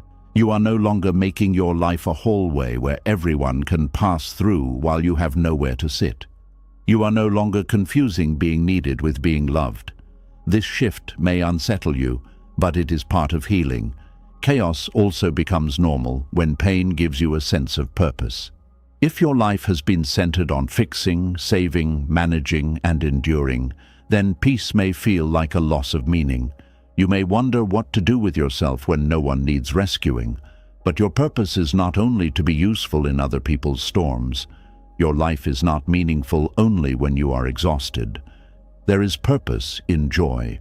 There is purpose in rest. There is purpose in learning your own heart. There is purpose in becoming whole. There is purpose in being present without being consumed. Buddhist wisdom reminds us that right action comes from awareness, not compulsion. Helping others is beautiful when it comes from a clear and steady heart. But when helping comes from fear, guilt, or the need to be needed, it becomes another form of suffering. The action may look kind, but the root is pain. Healing asks you to look at the root. Are you giving because love is flowing freely, or because you are afraid of being rejected? Are you staying because your presence is truly needed, or because leaving would make you feel guilty? Are you forgiving because your heart is at peace, or because you are afraid to hold someone accountable? The root matters. When the root changes, the action changes. You may still help, but not until you are empty. You may still love, but not by betraying yourself. You may still forgive, but not by pretending the wound did not happen. You may still show up, but not for every crisis that others refuse to take responsibility for. This is balanced compassion. It is not cold. It is wise. It understands that you cannot pour clean water from a bowl filled with resentment. It understands that your peace is not a luxury. It is part of your ability to love without becoming lost. Healing feels threatening because it removes the rewards of chaos. Yes, chaos hurts, but it can also bring rewards that are hard to admit. It may bring attention after neglect. It may bring temporary closeness after distance. It may make you feel important because you are needed. It may give you stories to explain your pain. It may give you a reason to avoid your own growth. It may give you someone else to focus on, so you do not have to face your own emptiness. When healing begins, these rewards start to lose their power. And the ego may protest because it enjoyed the familiar bargain, even while the soul was suffering. To heal, you must be willing to lose the small rewards of chaos so you can receive the deeper gifts of peace. You may lose the rush of being needed urgently, but gain the steadiness of being respected. You may lose the drama of chasing, but gain the dignity of being met halfway. You may lose the identity of being the strongest person in the room, but gain the freedom to be human. You may lose relationships that depended on your silence, but gain connection with people who can handle your truth. You may lose the old version of yourself, but gain the self who was waiting beneath the survival. There is a sacred grief in this. Healing does not only bring relief, it also asks you to mourn the life you built around chaos. You may mourn the years you spent mistaking anxiety for care. You may mourn how young you were when you learned to read the room instead of reading your own heart. You may mourn the times you needed comfort but became the comforter instead.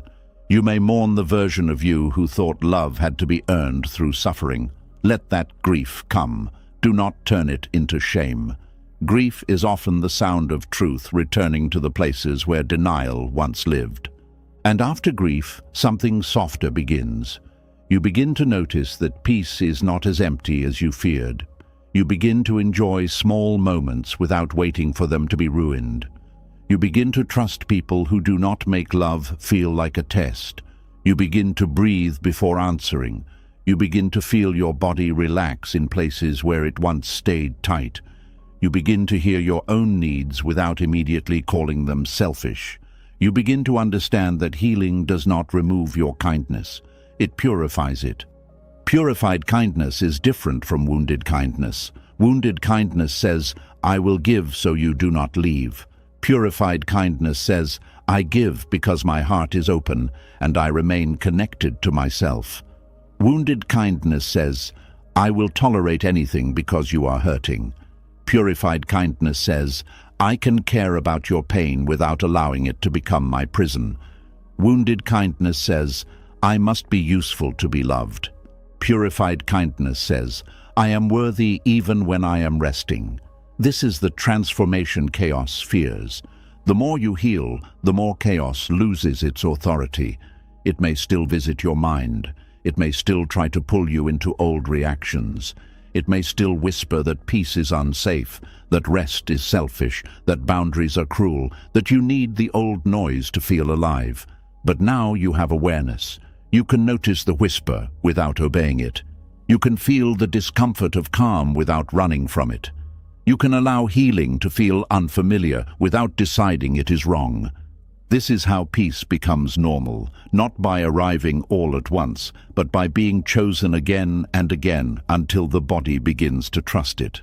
One quiet morning where you do not search for a problem. One conversation where you do not betray your truth. One evening where you rest instead of rescuing. One memory that rises without pulling you back. One boundary that stays in place. One breath where you feel safe inside yourself. These moments may look small, but they are how a new life is built. And maybe this is the deepest reason healing feels threatening when chaos has become normal. Healing asks you to stop belonging to your wound. It asks you to stop organizing your life around what hurt you. It asks you to stop calling survival your personality.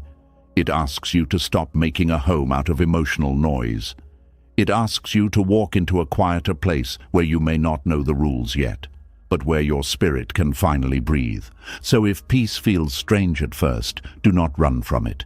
If calmness feels unfamiliar, do not mistake it for danger. If healing makes you uncomfortable, do not assume you are going backward. You may simply be leaving the only world your nervous system has known. Be patient with the part of you that still expects the storm. Be gentle with the part of you that does not yet trust the quiet. But do not let that fear lead you back into chaos and call it home. You are allowed to outgrow the noise.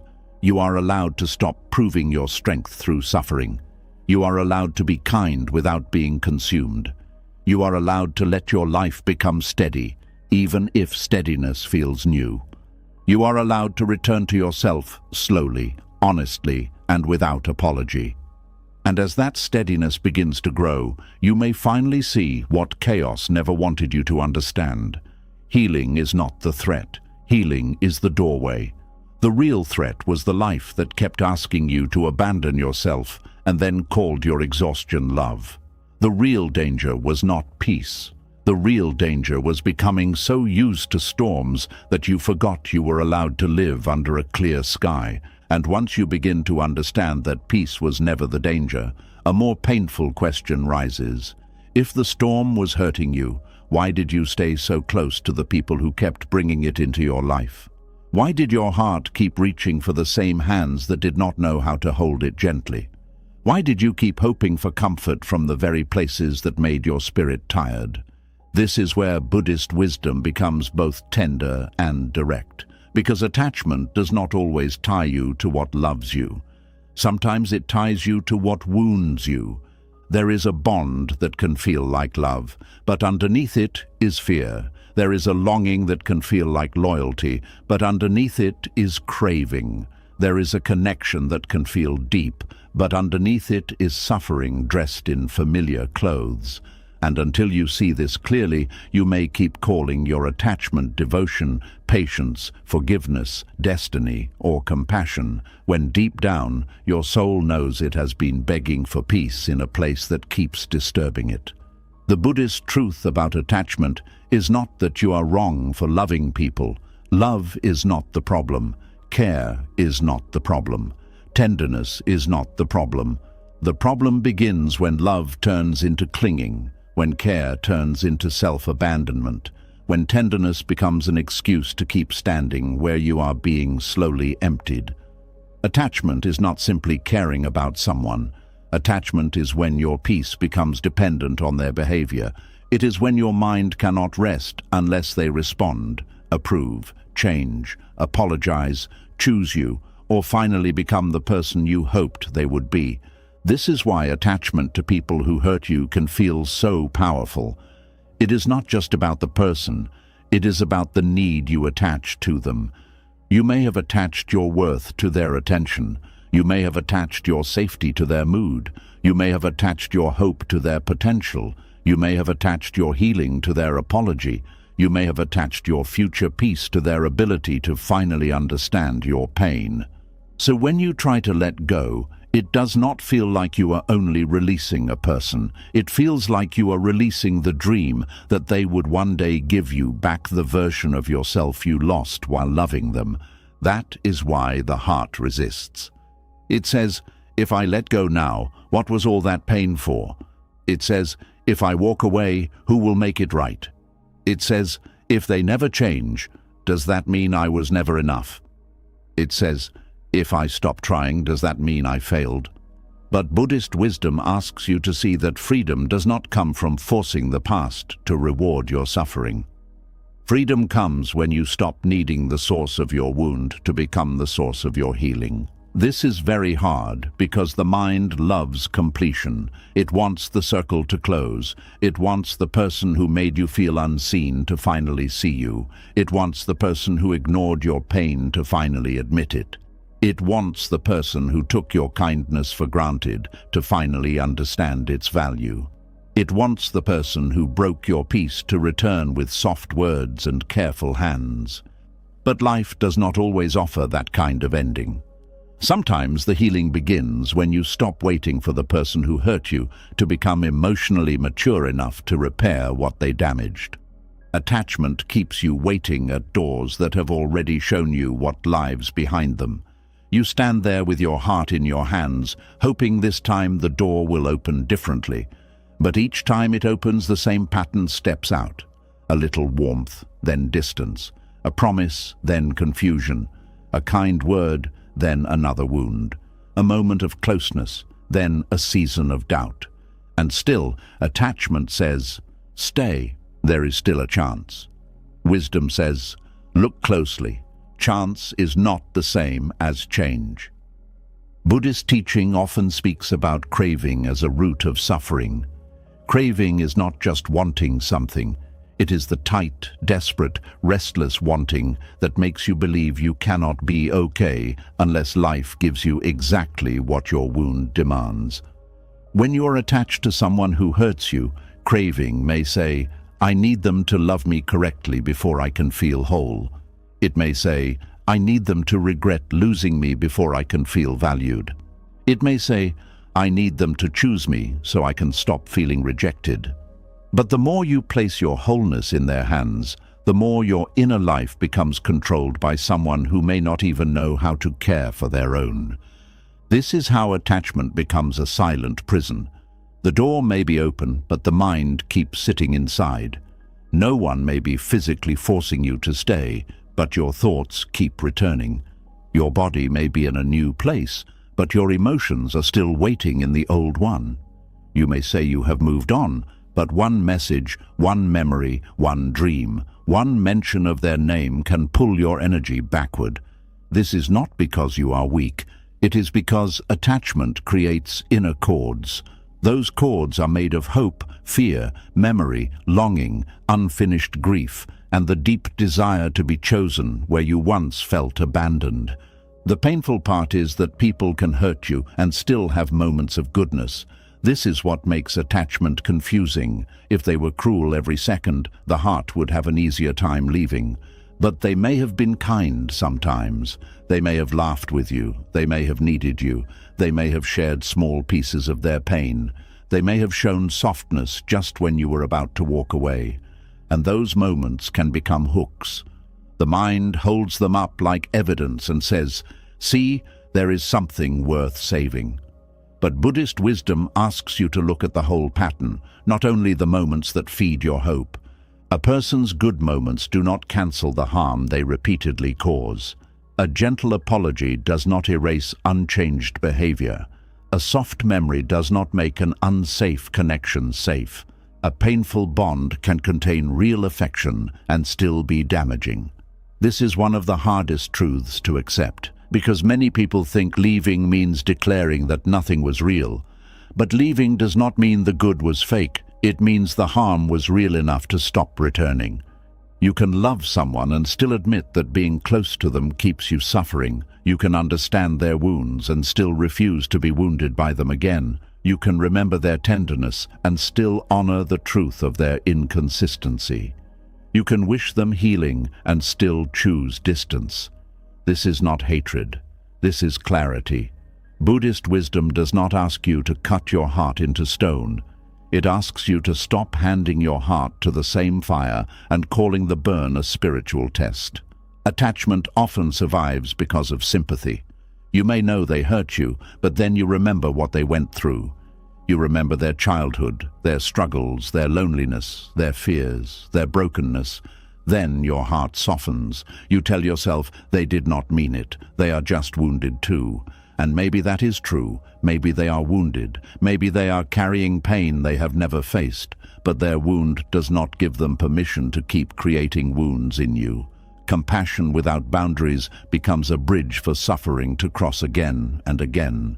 In Buddhism, compassion must walk with wisdom. Compassion sees that others suffer. Wisdom sees when their suffering is beginning to consume your life. Compassion says, "May they be free from pain."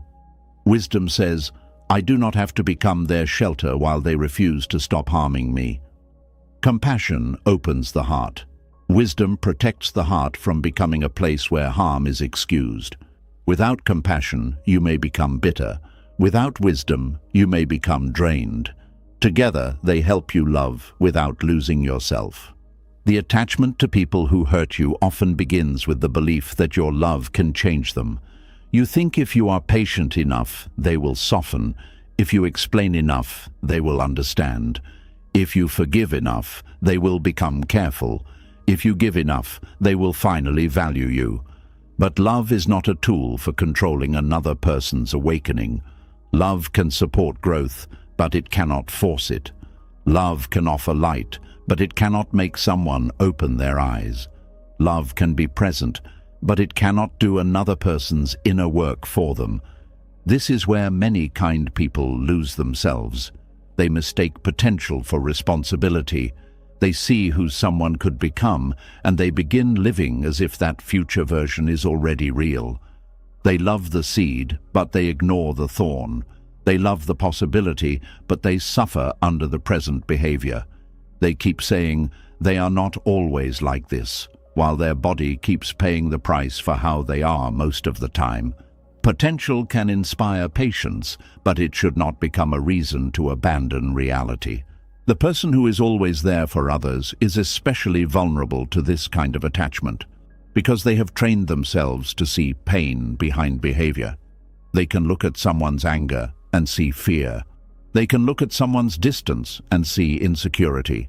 They can look at someone's selfishness and see a wounded child.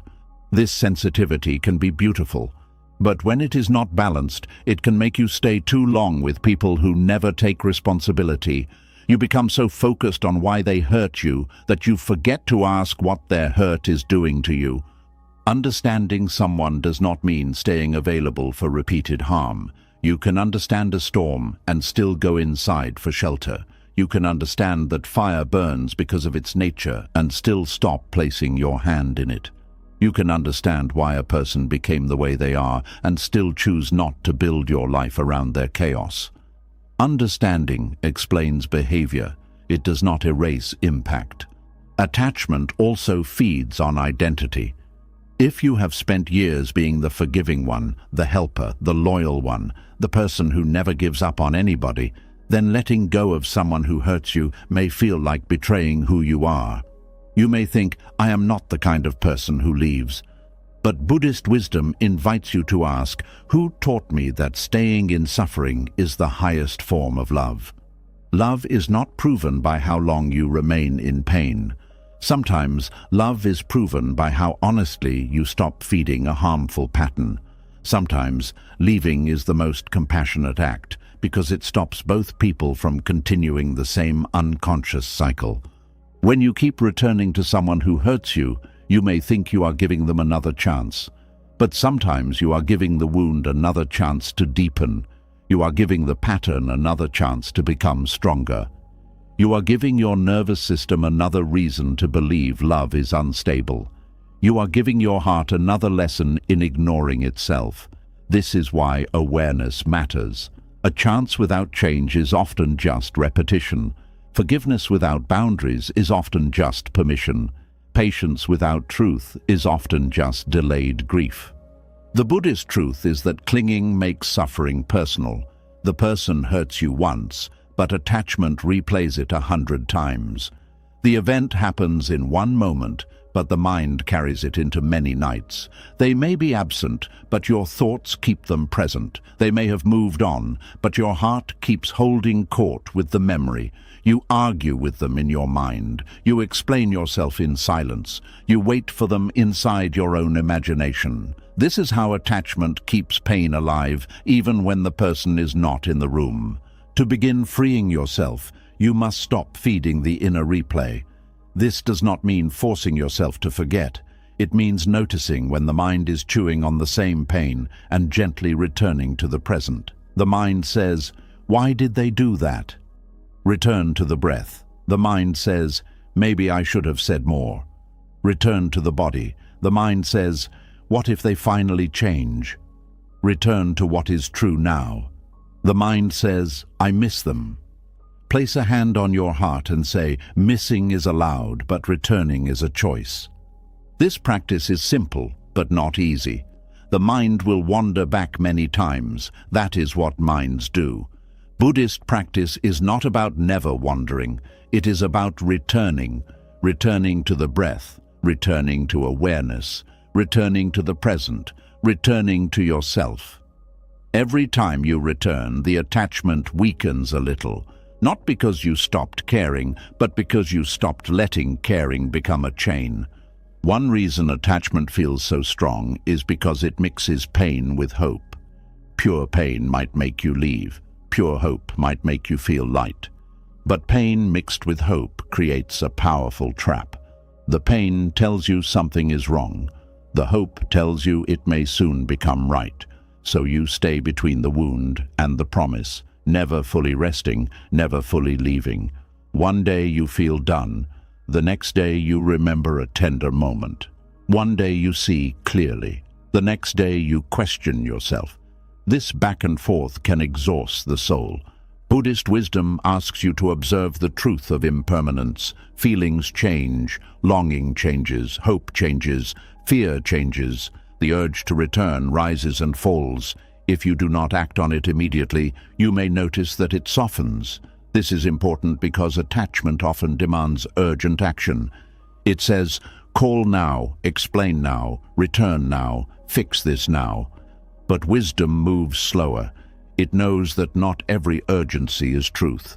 Sometimes urgency is just craving trying to become a decision before awareness arrives.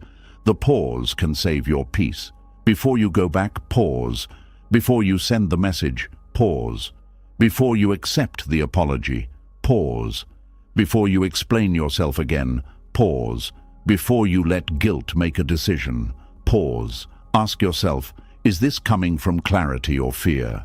Is this bringing me closer to peace or back into the old pattern? Am I responding to love or to withdrawal?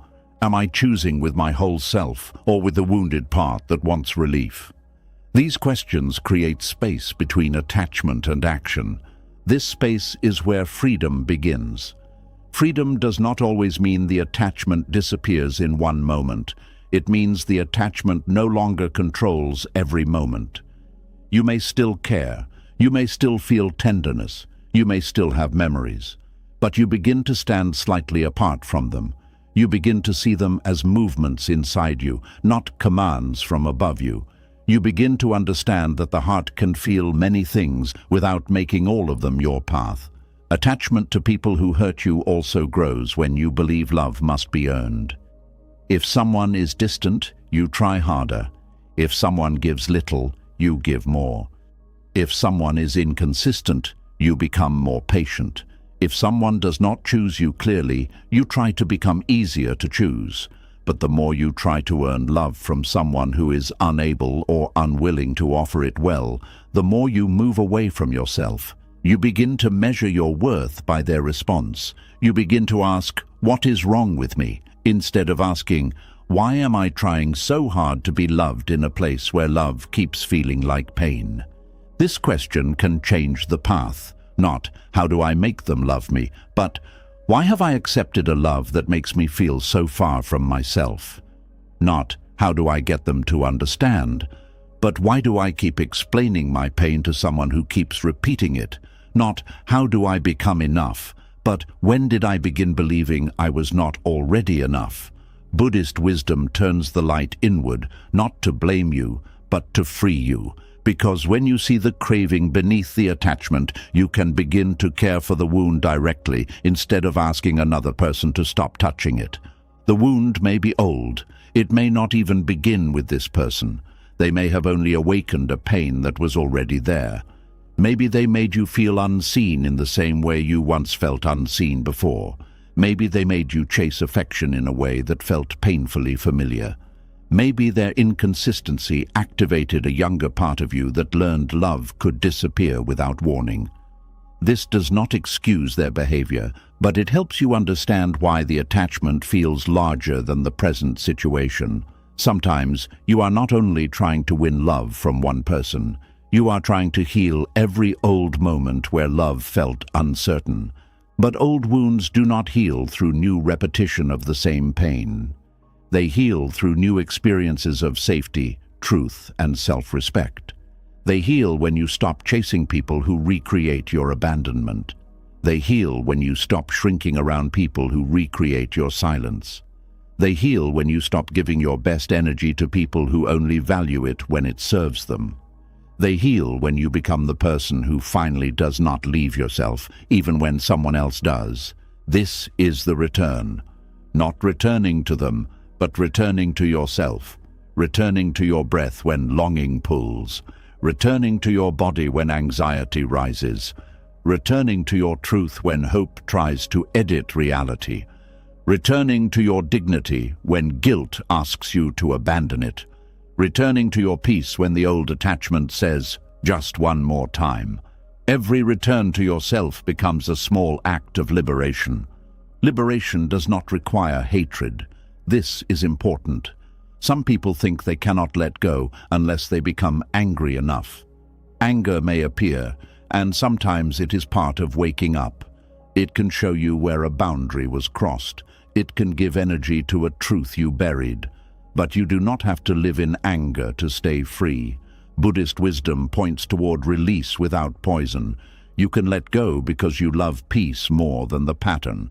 You can walk away because your soul is tired, not because your heart has become cruel. You can stop returning because wisdom has become stronger than craving.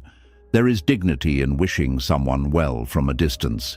It means you no longer need to punish them, save them, convince them, or be chosen by them. It means you have stepped out of the old exchange. You are no longer paying with your peace for small moments of closeness. You are no longer giving your whole heart for partial presence. You are no longer offering endless understanding to someone who uses your understanding as a place to hide from accountability. You are free to care without carrying. You are free to remember without returning. You are free to forgive without reopening your life. Forgiveness is often misunderstood here. Forgiveness does not mean the person gets the same access to you. It does not mean the wound was acceptable. It does not mean your pain should be minimized. Forgiveness, in the Buddhist sense, is more like releasing the hot coal from your own hand. It is choosing not to keep burning yourself through hatred, obsession, or endless inner argument. But after you put the coal down, you do not have to pick it up again just because someone says they are sorry. Forgiveness can open the heart, but wisdom decides the distance. Distance can be an act of love when closeness keeps creating harm. It gives you room to heal. It gives the other person room to face themselves without using your presence as a cushion. It stops the cycle from feeding on your availability. It teaches your body that your peace matters. It teaches your heart that love should not require constant injury. It teaches your mind that attachment is not the same as truth. As you loosen attachment, there may be moments when sadness returns. Let it return. Sadness is not a command to go back. It is a wave moving through a heart that cared. You may cry for what you wanted. You may miss the good parts. You may wonder how something that held tenderness also held so much pain. Let those questions be present without turning them into a path backward. Some answers come slowly. Some answers come as peace grows. Some answers come when you finally realize that you do not need to understand every detail to stop choosing what hurts you. The truth is, attachment to people who hurt you begins to weaken when you stop asking them to complete your life. You begin to build a life that can hold you. You begin to create routines that calm your body. You begin to spend time with people who do not make you audition for care. You begin to speak to yourself with the gentleness you used to give away. You begin to notice beauty without needing to share it with the person who wounded you. You begin to become real to yourself again. This is how the chain loosens, not through one dramatic moment, but through many quiet returns. A morning when you do not check for them, an evening when you let the memory pass, a conversation where you tell the truth, a boundary that stays firm, a breath that brings you back from the edge of craving, a moment where you choose not to reopen the door. Each small act says to the heart, we are safe here. We do not need to go back to be whole. And when you start to feel whole without them, the attachment loses its deepest power. The person may still matter in your story, but they are no longer the keeper of your peace. The memory may still exist, but it no longer controls your direction. The wound may still be part of your path, but it no longer defines your identity. This is not indifference, this is freedom. The Buddhist truth is simple, but it reaches deep. What you cling to, you suffer with. What you see clearly, you can release. What you release with wisdom, you no longer need to hate. And what you no longer hate, fear, chase, or worship, begins to return to its proper size. The person who once felt like your whole sky becomes one passing cloud. The pain that once felt like your entire life becomes one chapter. The attachment that once felt stronger than you becomes a teacher you have finally learned from. So if your heart is still attached to someone who hurt you, do not meet yourself with shame. Meet yourself with honesty. Something in you was seeking love, safety, closure, or proof of worth. Something in you believed this person could give it. Something in you stayed because leaving felt like losing the dream. But now, awareness is here, and awareness whispers gently, you can love without clinging, you can care without carrying, you can remember without returning, you can forgive without surrendering your peace. That is where the quiet pain begins to transform. You stop being the person who is always there for others while never returning to yourself. You stop placing your heart in the hands of those who do not know how to hold it. You stop mistaking attachment for love. You stop letting old wounds choose your future. And slowly, with each breath, you come back to the one person you were never meant to abandon, yourself. And when you return to yourself, you begin to notice something painful that was hiding beneath all the years of giving, waiting, forgiving, and enduring. You do not only carry memories of what hurt you, sometimes you begin to carry the shape of it. The pain does not stay as one event. It repeats, settles, and quietly becomes a name you start answering to. There is a quiet danger in pain that keeps repeating. At first, it feels like something that happened to you. Later, it starts to feel like something that belongs to you. And if you are not careful, the wound that once broke your peace can begin to introduce itself as your personality. You may start saying, "This is just how I am." You may say, "I always overthink." You may say, "I am the one who gives too much." You may say, "People always leave me." You may say, "I do not expect much anymore." You may say it with a laugh, with tired eyes, with the kind of smile that hides more than it reveals. But beneath those words, something deeper is happening.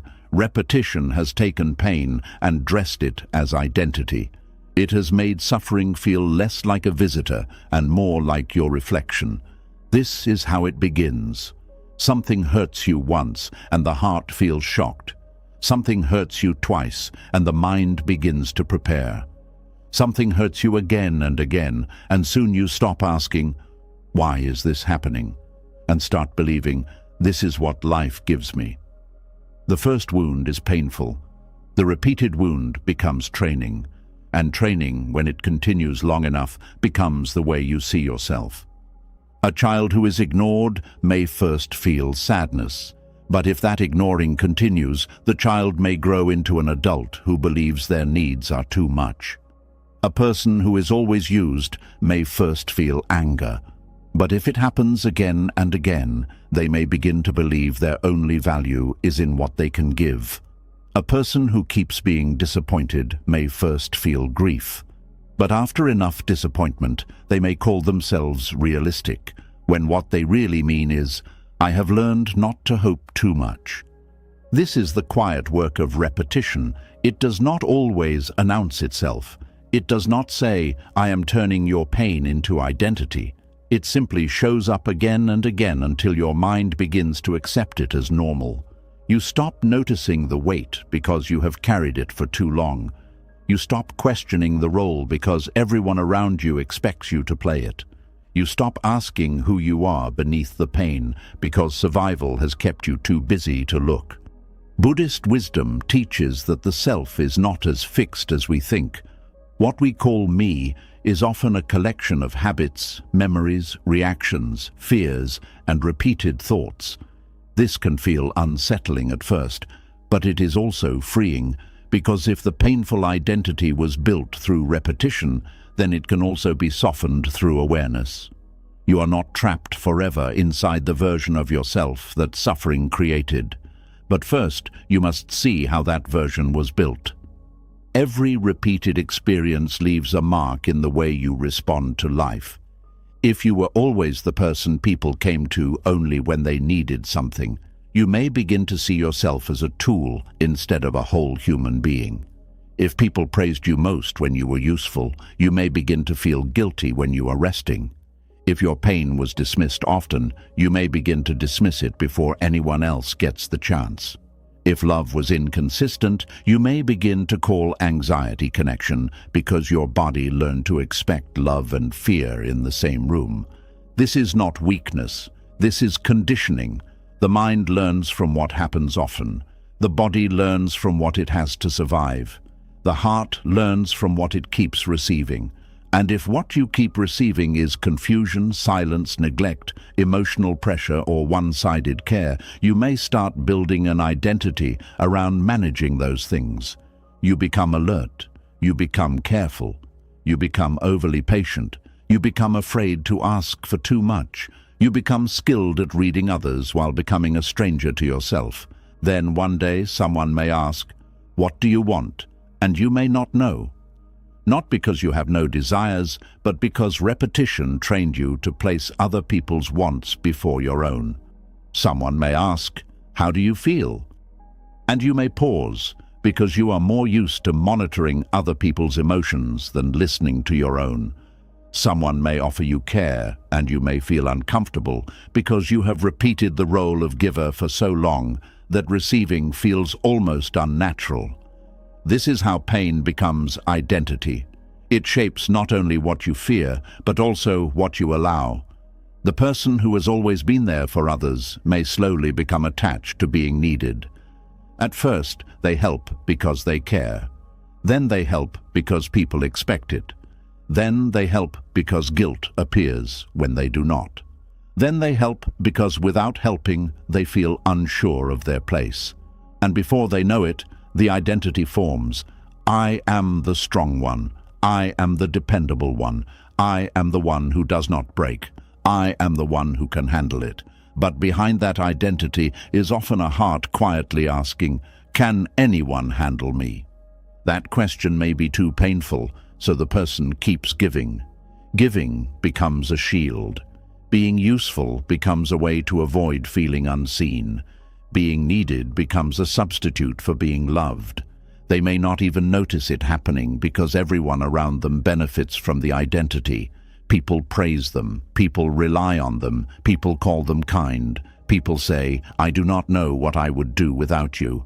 And those words may feel warm for a moment, but they can also become chains when nobody asks, "But what are you doing without yourself?" Repetition becomes especially dangerous when it is rewarded. If your self-abandonment earns approval, the mind may learn to repeat it. If your silence keeps peace, the mind may learn to stay silent. If your overgiving prevents rejection, the mind may learn to give even when empty. If your forgiveness keeps people close, the mind may learn to forgive before the wound has even been understood. Over time, you may stop seeing these as survival strategies and begin seeing them as your nature. But your nature is deeper than your coping. Your true self is not the anxious habit of checking whether everyone is okay. Your true self is not the reflex to apologize when you have done nothing wrong. Your true self is not the need to earn rest. Your true self is not the fear that love will disappear if you stop overperforming. These are learned movements. They may feel familiar because they have been repeated, but familiar does not mean true. Buddhist wisdom asks you to look carefully at what you call I. When you say, "I am always like this," pause. Is that truly who you are, or is that who you became around pain? When you say, "I cannot say no," pause. Is that your identity, or is that fear wearing your voice? When you say, "I do not need much," pause. Is that contentment, or is that the old wound of being made to feel like your needs were too heavy? When you say, "I am used to it," pause. Being used to suffering is not the same as being at peace with it. This kind of inquiry is gentle, but it can shake the whole structure of your life. Because once you see that your identity was built from repeated pain, you can no longer blame everything on personality. You begin to realize that some of what you called maturity was exhaustion. Some of what you called patience was fear. Some of what you called loyalty was attachment. Some of what you called strength was the inability to ask for help. Some of what you called compassion was the habit of making everyone's pain more important than your own. This does not mean you should hate the version of yourself that survived that way. That version protected you. That version helped you continue when you did not know another path. That version learned how to keep relationships, avoid conflict, soften danger, and make meaning out of pain. But a survival identity should not become a life sentence.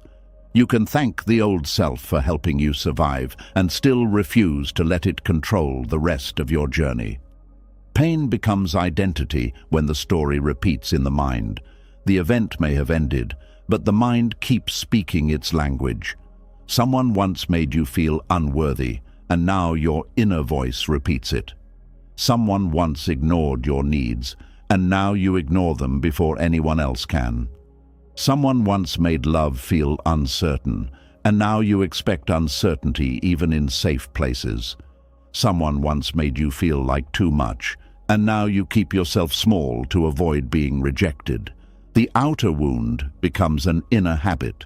This is why healing is not only about leaving people or places. It is also about changing the conversation inside you. You may leave the person who made you feel unimportant, but if you keep treating yourself as unimportant, the pattern continues. You may walk away from those who used your kindness, but if you keep using your own body until it is exhausted, the wound continues. You may stop answering the old calls, but if guilt still controls your peace, the identity remains alive inside you. True healing asks you to stop repeating the wound internally. It asks you to stop becoming the voice that hurt you. It asks you to stop abandoning yourself in the same way others abandoned you. It asks you to stop rejecting your own needs before anyone else can. It asks you to stop proving your worth to an inner judge that was created by old pain. This is deep work because sometimes the person who keeps you trapped is no longer outside you. It is the wounded pattern that has become familiar inside you. Repetition also turns pain into identity through language. Be careful with the words you use after suffering. Words can become cages when repeated often enough. I am broken. I am unlucky. I always choose wrong. I am too emotional. I am hard to love. I will never change. These words may feel honest in a painful moment, but if you repeat them long enough, they begin to feel like truth. The mind listens to what you say about yourself. The body responds to it. The heart starts living under it. Buddhist wisdom teaches mindful speech, and this includes the speech you direct inward. You do not have to lie to yourself and pretend everything is easy, but you can speak in a way that leaves room for healing. Instead of saying, I am broken, you can say, I am healing from what hurt me. Instead of saying, I always ruin things, you can say, I am learning to choose with more awareness. Instead of saying, I am too much, you can say, my needs are real and I am learning how to honor them. Instead of saying, this is who I am, you can say, this is a pattern I am beginning to see. That small change matters. It moves pain out of identity and into awareness. Identity says, this is me. Awareness says, this is something happening in me. Identity feels fixed. Awareness creates space. Identity keeps you trapped in the old name. Awareness reminds you that what is seen can be softened. You must also notice how other people may keep your pain identity alive. Some people are comfortable with the wounded version of you because that version is useful to them. They know the version that says yes. They know the version that forgives quickly. They know the version that carries emotional weight without complaint. They know the version that returns after being hurt. When you begin to change, they may not celebrate. They may say you are acting different. They may call you selfish. They may accuse you of becoming cold. But often, they are not grieving your loss of kindness. They are grieving their loss of access. This is why healing your identity requires courage. You must be willing to become misunderstood by people who benefited from your old pain. You must be willing to let them meet the version of you that has boundaries.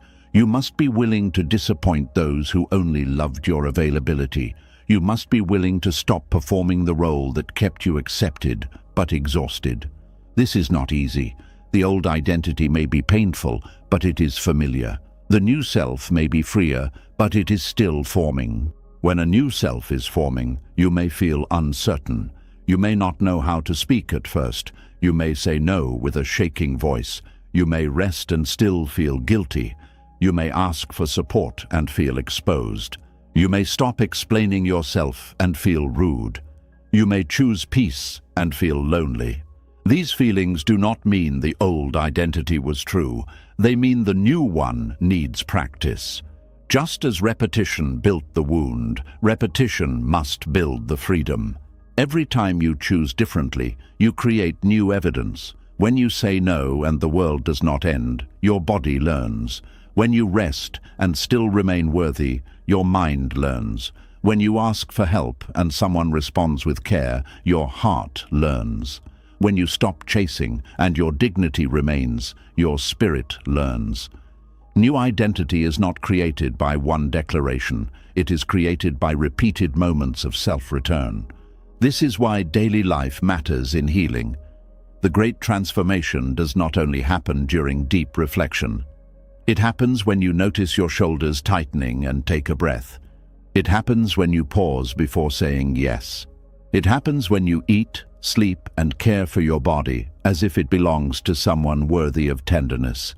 It happens when you stop turning every mistake into proof that you are failing. It happens when you allow yourself to have a need without making it a crime. Pain identity often makes a person loyal to suffering. They may not know how to feel real without it. If they are not worried, they feel empty. If they are not giving, they feel useless. If they are not enduring, they feel weak. If they are not needed, they feel invisible. This is not because suffering is their truth. It is because suffering has become the mirror they use to recognize themselves. Healing means finding new mirrors. A new mirror may be stillness. It may be a friendship where you are not only valued for what you provide. It may be a quiet morning where you feel no urgency to prove yourself. It may be a boundary that protects your energy. It may be a creative act that has nothing to do with serving anyone. It may be prayer, meditation, walking, writing, or simply sitting with your own breath. These new mirrors slowly show you that there is a self beyond the wound. That self may feel small at first because it has been ignored, but it is there. It is the part of you that knows when something does not feel right. It is the part that feels relief when you finally tell the truth. It is the part that longs for peace without drama. It is the part that still believes love should not require self-erasure. It is the part that has been waiting beneath the identity of the strong one, the available one, the wounded one, the abandoned one, the one who always understands. This part is not loud, but it is real. Buddhist practice helps you return to this deeper self by teaching you not to cling to passing forms. Pain is a form, fear is a form, roles are forms, stories are forms. Even the identity you built around suffering is a form. It arose because conditions created it, and because it arose, it can also pass. This is the mercy of impermanence. You are not condemned to remain who you became in order to survive. The conditions can change, the practice can change, the response can change, the story can change. But impermanence requires participation. You cannot simply wait for the old identity to disappear while feeding it daily. If you keep repeating the same choices, the same inner speech, the same emotional loyalties, the same self-abandonment, the identity grows stronger. If you keep placing yourself in spaces where your wound is confirmed, the wound continues to look like truth. Change begins when you interrupt the repetition, even in small ways. Interrupting repetition may look like admitting, "I am tired," instead of saying, "I am fine." It may look like delaying your response instead of rushing from anxiety. It may look like letting someone handle their own discomfort instead of taking responsibility for it. It may look like noticing the old thought, "I must earn love," and answering, "I am worthy before I perform." It may look like choosing one evening of rest over one more unnecessary sacrifice. Small interruptions are not small to the soul. They are the beginning of a new pattern. The old identity will not disappear without protest. It may say, "This is not you." It may say, "You are becoming selfish." It may say, "People will leave." It may say, "You are losing your softness."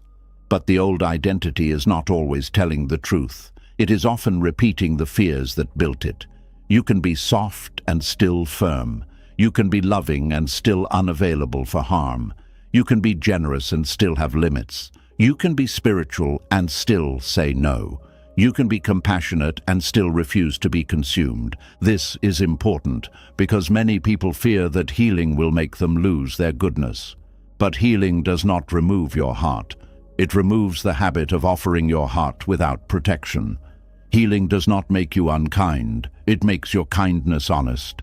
Healing does not make you distant. It makes you present where your presence is respected. Healing does not make you hard. It teaches your softness where it is safe to open. Repetition turns pain into identity by making you forget the difference between what happened and who you are. Something happened to you. Something shaped you. Something trained you. Something hurt you. But it is not the whole of you.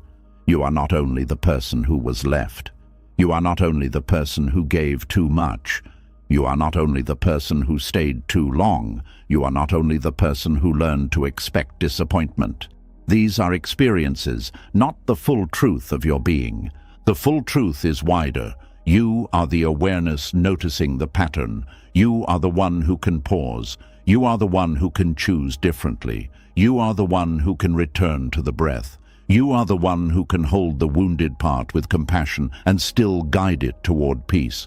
You are the one who can stop letting old repetition decide your future. And this is where the quiet pain begins to loosen. When you stop saying, "This is who I am," and begin saying, "This is what I learned," you create space for unlearning. When you stop saying, "I always end up here," and begin saying, "I am noticing how I return here," you create space for a different path. When you stop saying, "I cannot change," and begin saying, "Change feels unfamiliar, but I can practice," you create space for a new self to grow. The self that grows after pain is not the same as the self before pain. It may be wiser, slower, more careful, more honest, more awake.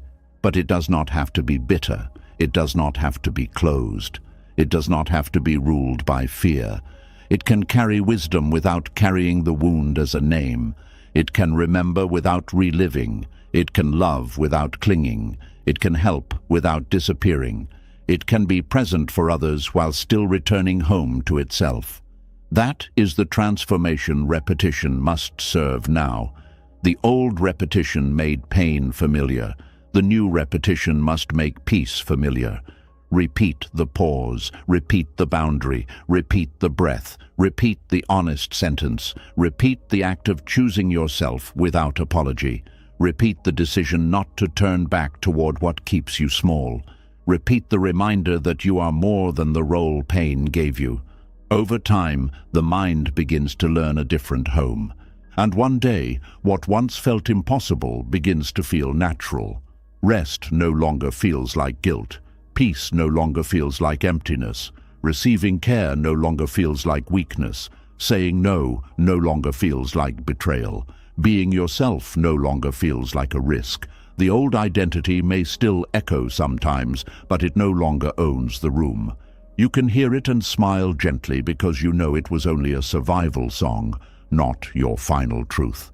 This is the Buddhist path of waking up from the self that suffering created, not by denying the pain, not by pretending the past did not matter, not by forcing yourself to become someone new overnight, but by seeing clearly, moment by moment, that what was repeated can be released, what was learned can be unlearned, and what became familiar can be replaced with something kinder.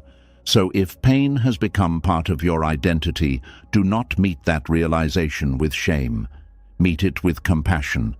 Of course it happened slowly. Of course you did not notice at first. You were surviving. You were trying to love. You were trying to be good. You were trying to keep peace. You were trying not to lose people. But now you can see. And seeing is the beginning of freedom. You are not the pain that repeated. You are not the wound that learned your name. You are not the role that kept you accepted while your spirit grew tired. You are the one who is finally awake enough to ask, who was I before I became this? Who am I beneath this? Who am I allowed to become now? And as that question opens inside you, the old identity begins to crack. Not violently, not with hatred, but like a shell that has become too small for the life growing within it. The pain may have repeated long enough to shape you, but it does not have to repeat long enough to define you forever. You can stop living as the proof of what hurt you. You can begin living as the proof that healing is possible, and slowly the self you thought was lost begins to return, not as the old version, untouched by pain, but as a wiser version, one that knows the cost of self-abandonment and chooses a different way. A self that can love without disappearing, a self that can give without becoming empty, a self that can remember the past without wearing it as a name, a self that finally understands that pain may have shaped a chapter, but it was never meant to write the whole story. And when you finally begin to understand that pain may have shaped a chapter, but was never meant to write the whole story, another quiet truth begins to rise. The mind may say, "I am ready to be free," but the body may still hesitate at the doorway. The heart may want peace, but the nervous system may still reach for the old storm. This is where healing becomes deeper than thought, because knowing what is good for you is not always the same as feeling safe enough to choose it. There is a strange sadness in wanting freedom and still feeling pulled toward the suffering you already know. You may have prayed for peace, asked for clarity, promised yourself you would not return, and still, when the old pattern calls, something inside you reacts before wisdom has time to speak. Your chest tightens, your thoughts hurry, your body remembers, and suddenly the pain you outgrew begins to feel familiar again. This is not because you are weak. This is not because you enjoy suffering. This is not because you have failed to learn the lesson. It is because the nervous system does not choose what is beautiful first. It chooses what feels survivable. It chooses what has been repeated. It chooses what it has practiced. And if your body has spent years surviving inside confusion, emotional distance, overgiving, disappointment, guilt or fear, then freedom may not feel like safety at first. It may feel like standing in a wide open space without knowing where to place your hands. The nervous system loves predictability, even when what it predicts is pain. This is the hidden reason familiar suffering can feel easier than unknown freedom. Pain has a script. You know the tone, you know the waiting, you know the apology, you know the excuse, you know the disappointment, you know the way your body prepares itself. You know how to become quiet, how to become useful, how to become understanding, how to push your own needs to the side. Even though it hurts, you know the role. Freedom removes the script. Freedom asks you to stand without the old instructions. And for a wounded body, no instructions can feel more frightening than bad instructions. This is why a person can leave a painful situation and still feel restless. From the outside, people may think, you should be happy now, you are free now, you are away from what hurt you. But inside, the body may still be searching for the familiar signals. It may search for the tension. It may search for the crisis. It may search for someone's mood to manage. It may search for a problem to solve. It may search for the old emotional task that once gave life a shape. And when it cannot find one, the silence can feel strange. This silence is not empty, it is space. But when you have lived too long in emotional noise, space can feel like abandonment. When your body has been trained to respond to pressure, peace can feel like a missing sound. When your heart has learned connection through struggle, calmness can feel too gentle to trust. You may even begin to question peaceful people because they do not activate the old survival pattern. You may think, why does this feel so quiet? Why am I not anxious? Why does this kindness feel unfamiliar? And if you are not careful, you may mistake unfamiliar peace for lack of depth. The nervous system chooses familiar suffering because the old pain gives it something to prepare for. Preparation can feel like control.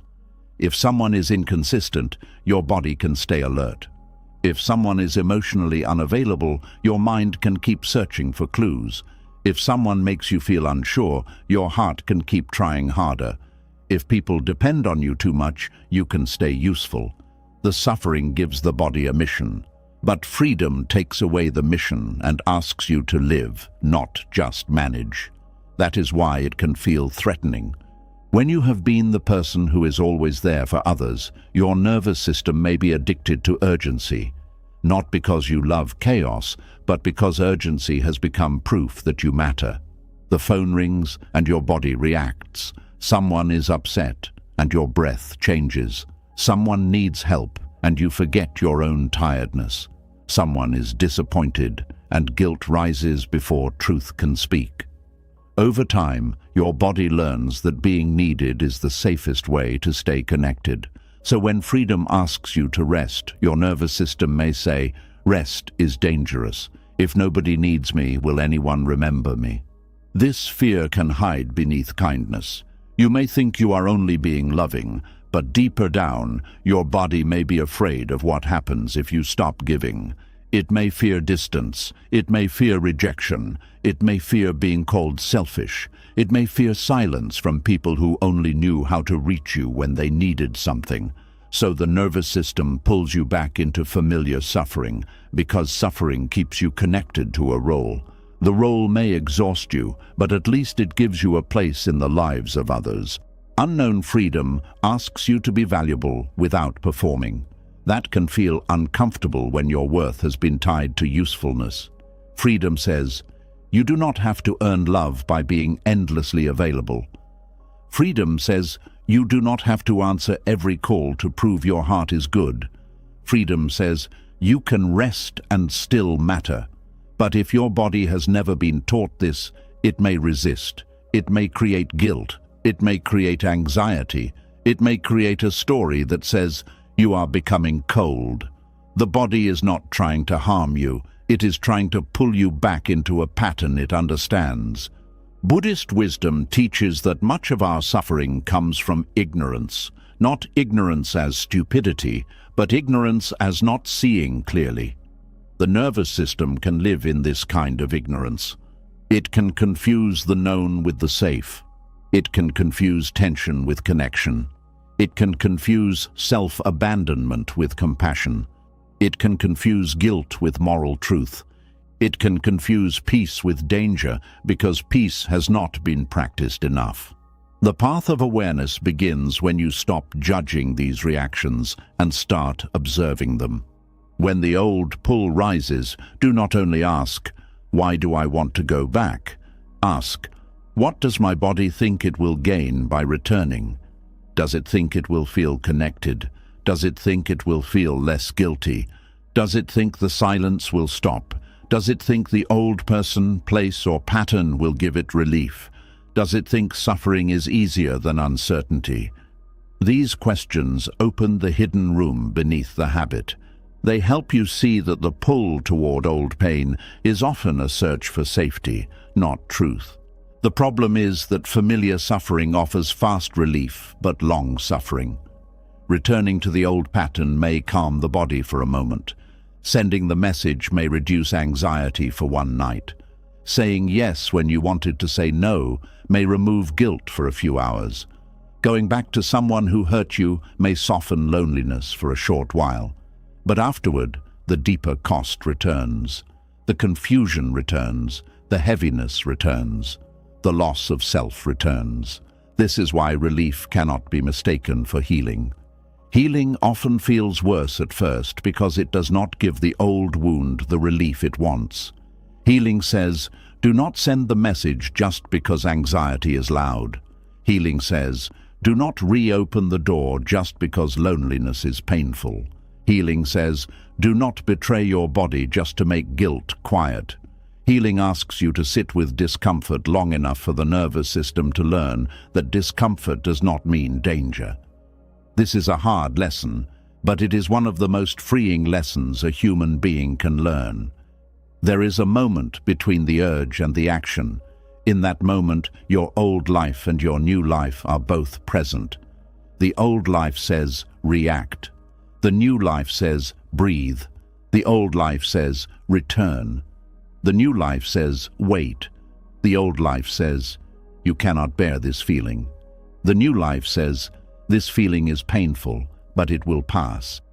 Buddhist practice lives inside that moment, not in perfect calm, but in the willingness to remain awake when the old pattern is begging for control. Your nervous system learns through repetition, so it cannot be shamed into freedom.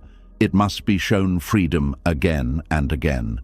Every time you feel the urge to go back and choose to stay with yourself, you teach your body a new truth. Every time you feel guilty for resting and rest anyway, you teach your body that rest is not a threat. Every time you let someone be upset without rushing to rescue them, you teach your body that another person's emotion is not always your responsibility.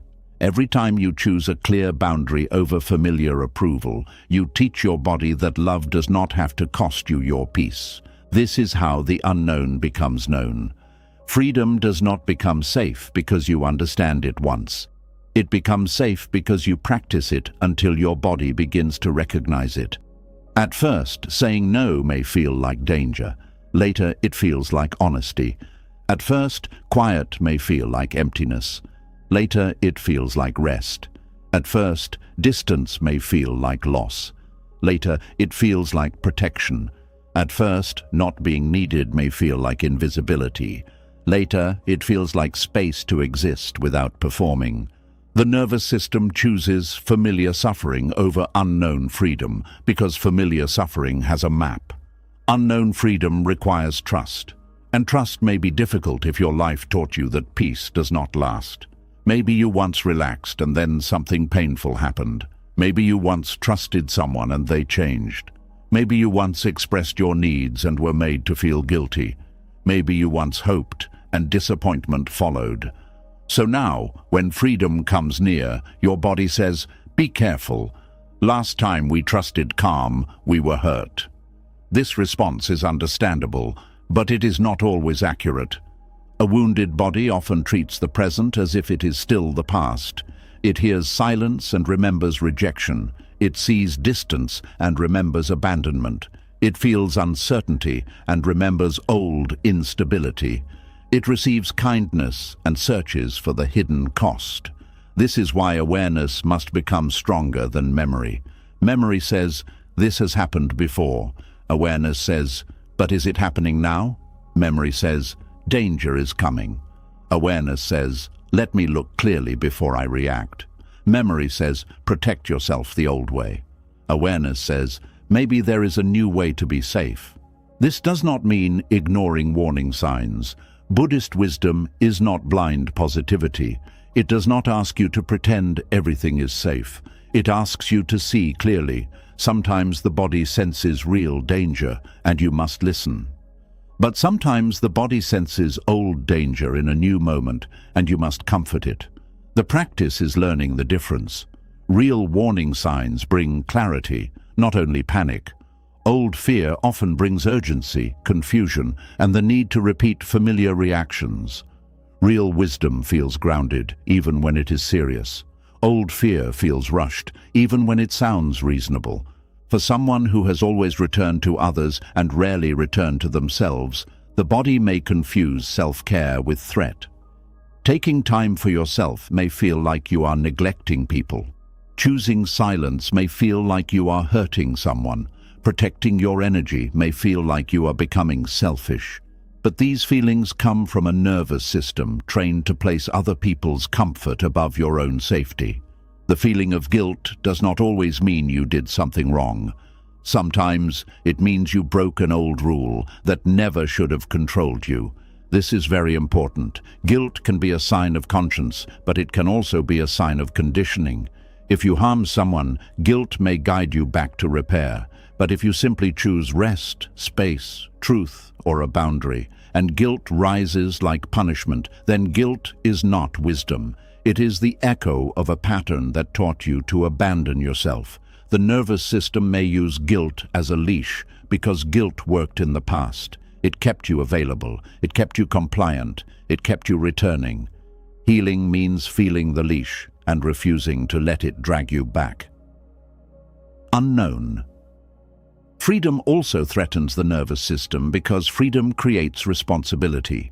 In familiar suffering, you can often focus on what others are doing. Their behavior, their silence, their apology, their change, their mood, their need, their failure to understand. But freedom turns the light back toward you. It asks, what will you choose now? How will you care for yourself now? What life will you build now that you are no longer organizing your days around pain? This responsibility can feel heavy at first because it removes the old distraction.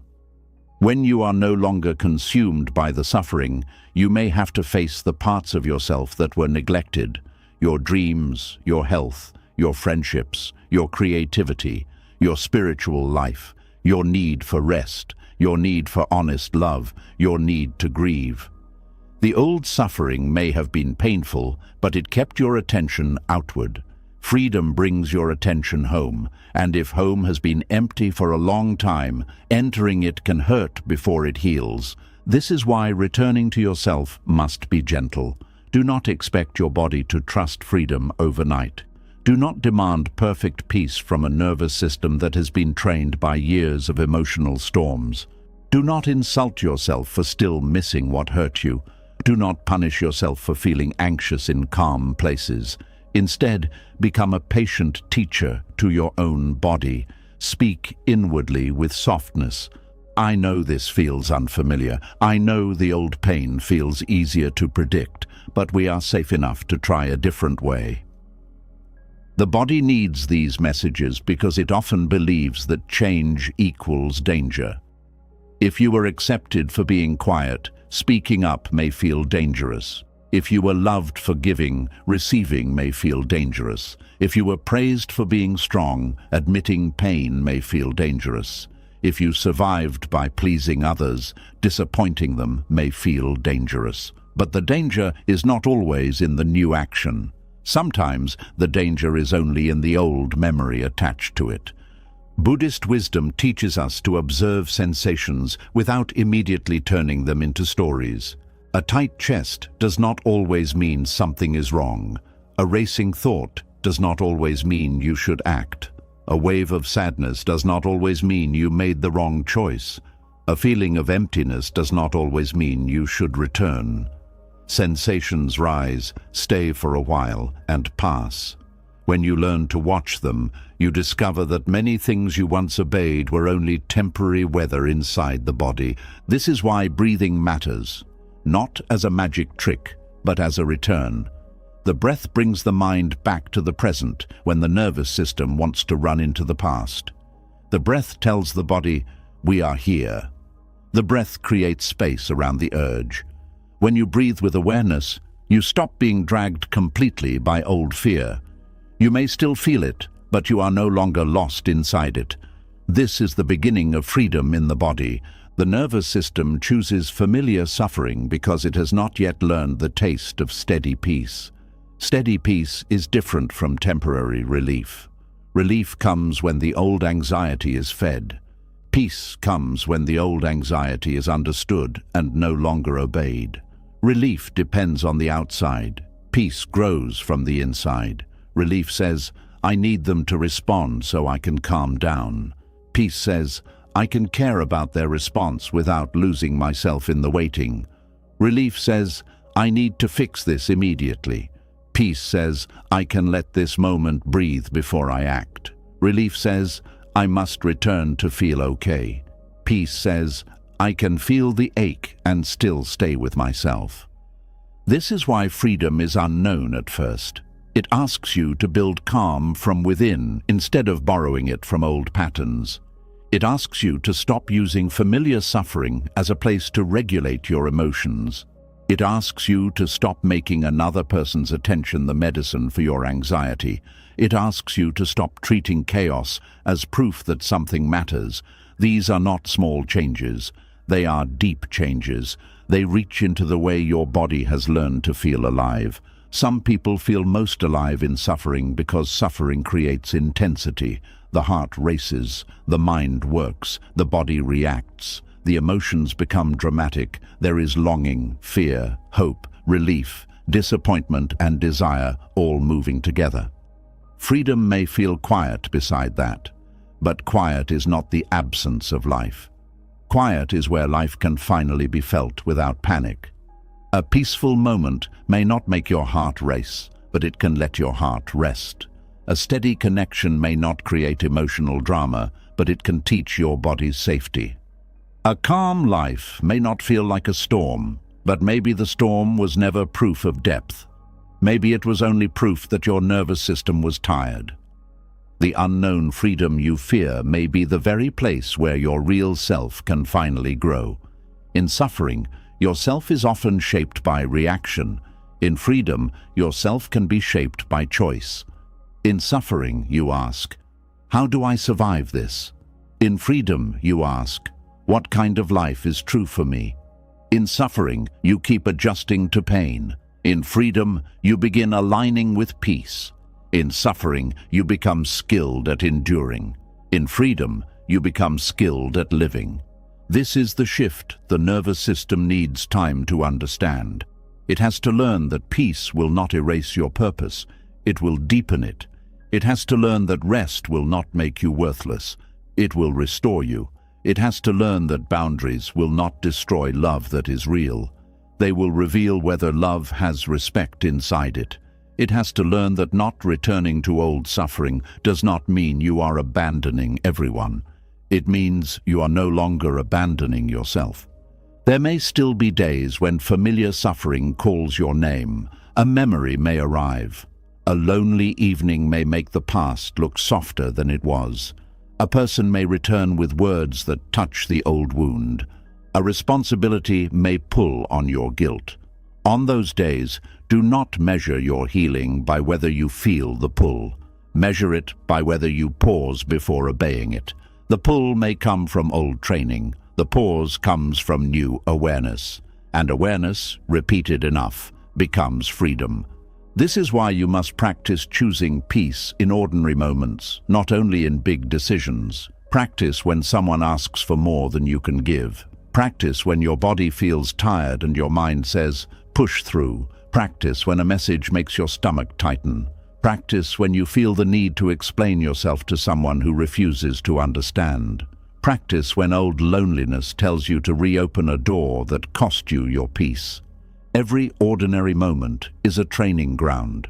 Every pause teaches the nervous system a new way to survive, and eventually a new way to live.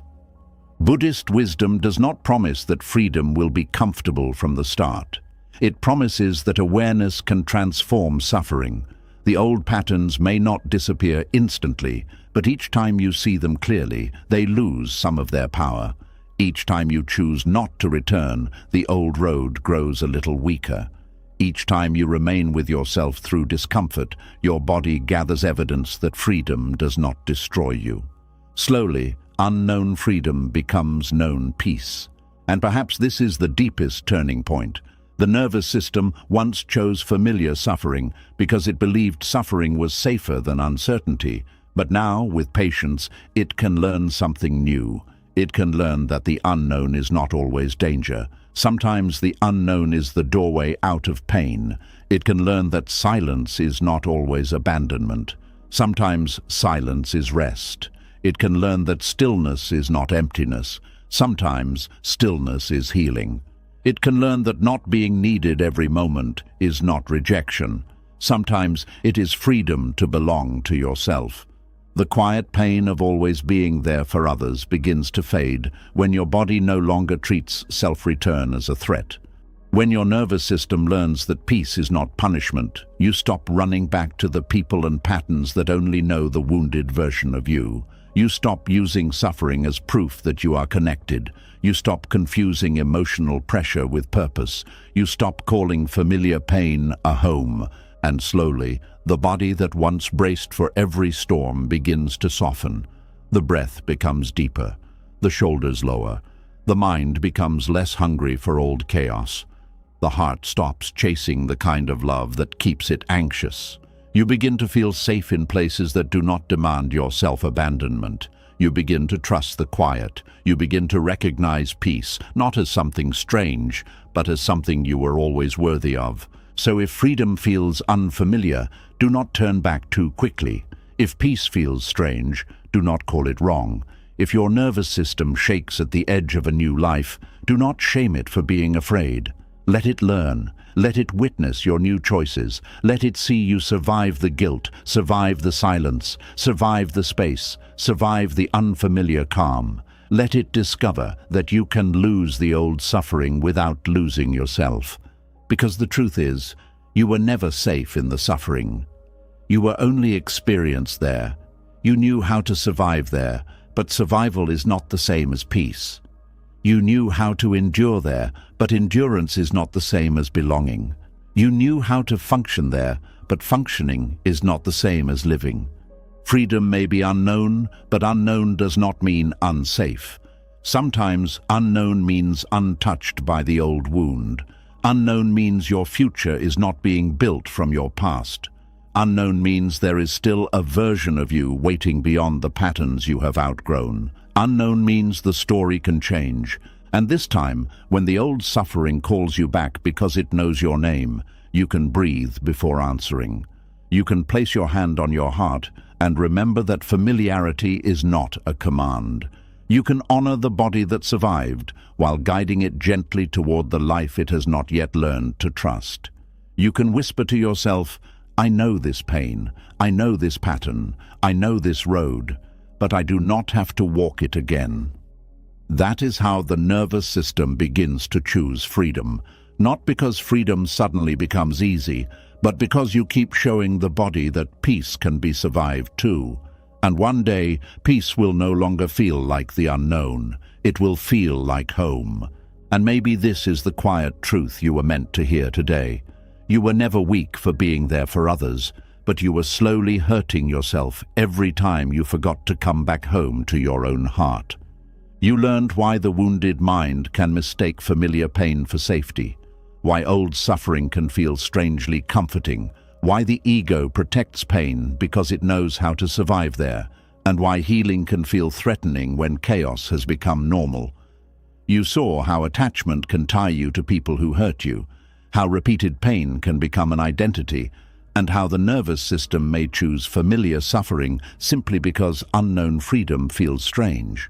But Buddhist wisdom reminds us that awareness is the first doorway out. You do not have to hate the past to leave it. You do not have to become cold to protect your peace. You do not have to keep returning to the same wound just because it once felt like home. You can love without clinging, forgive without reopening the door, care without disappearing, and give without emptying your own spirit. The person who was always there for everyone else is still waiting inside you, not angry, not gone, just tired, waiting for you to notice, waiting for you to listen, waiting for you to stop calling self-abandonment kindness. And the moment you return to yourself, even quietly, even slowly, something sacred begins. Your peace starts to breathe again.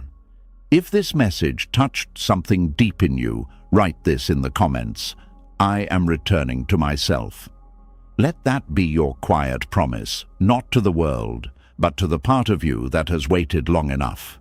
And if you found value in this lesson, subscribe to the channel and turn on the bell so we can keep walking together toward peace, wisdom, and a life where you no longer have to lose yourself to be loved.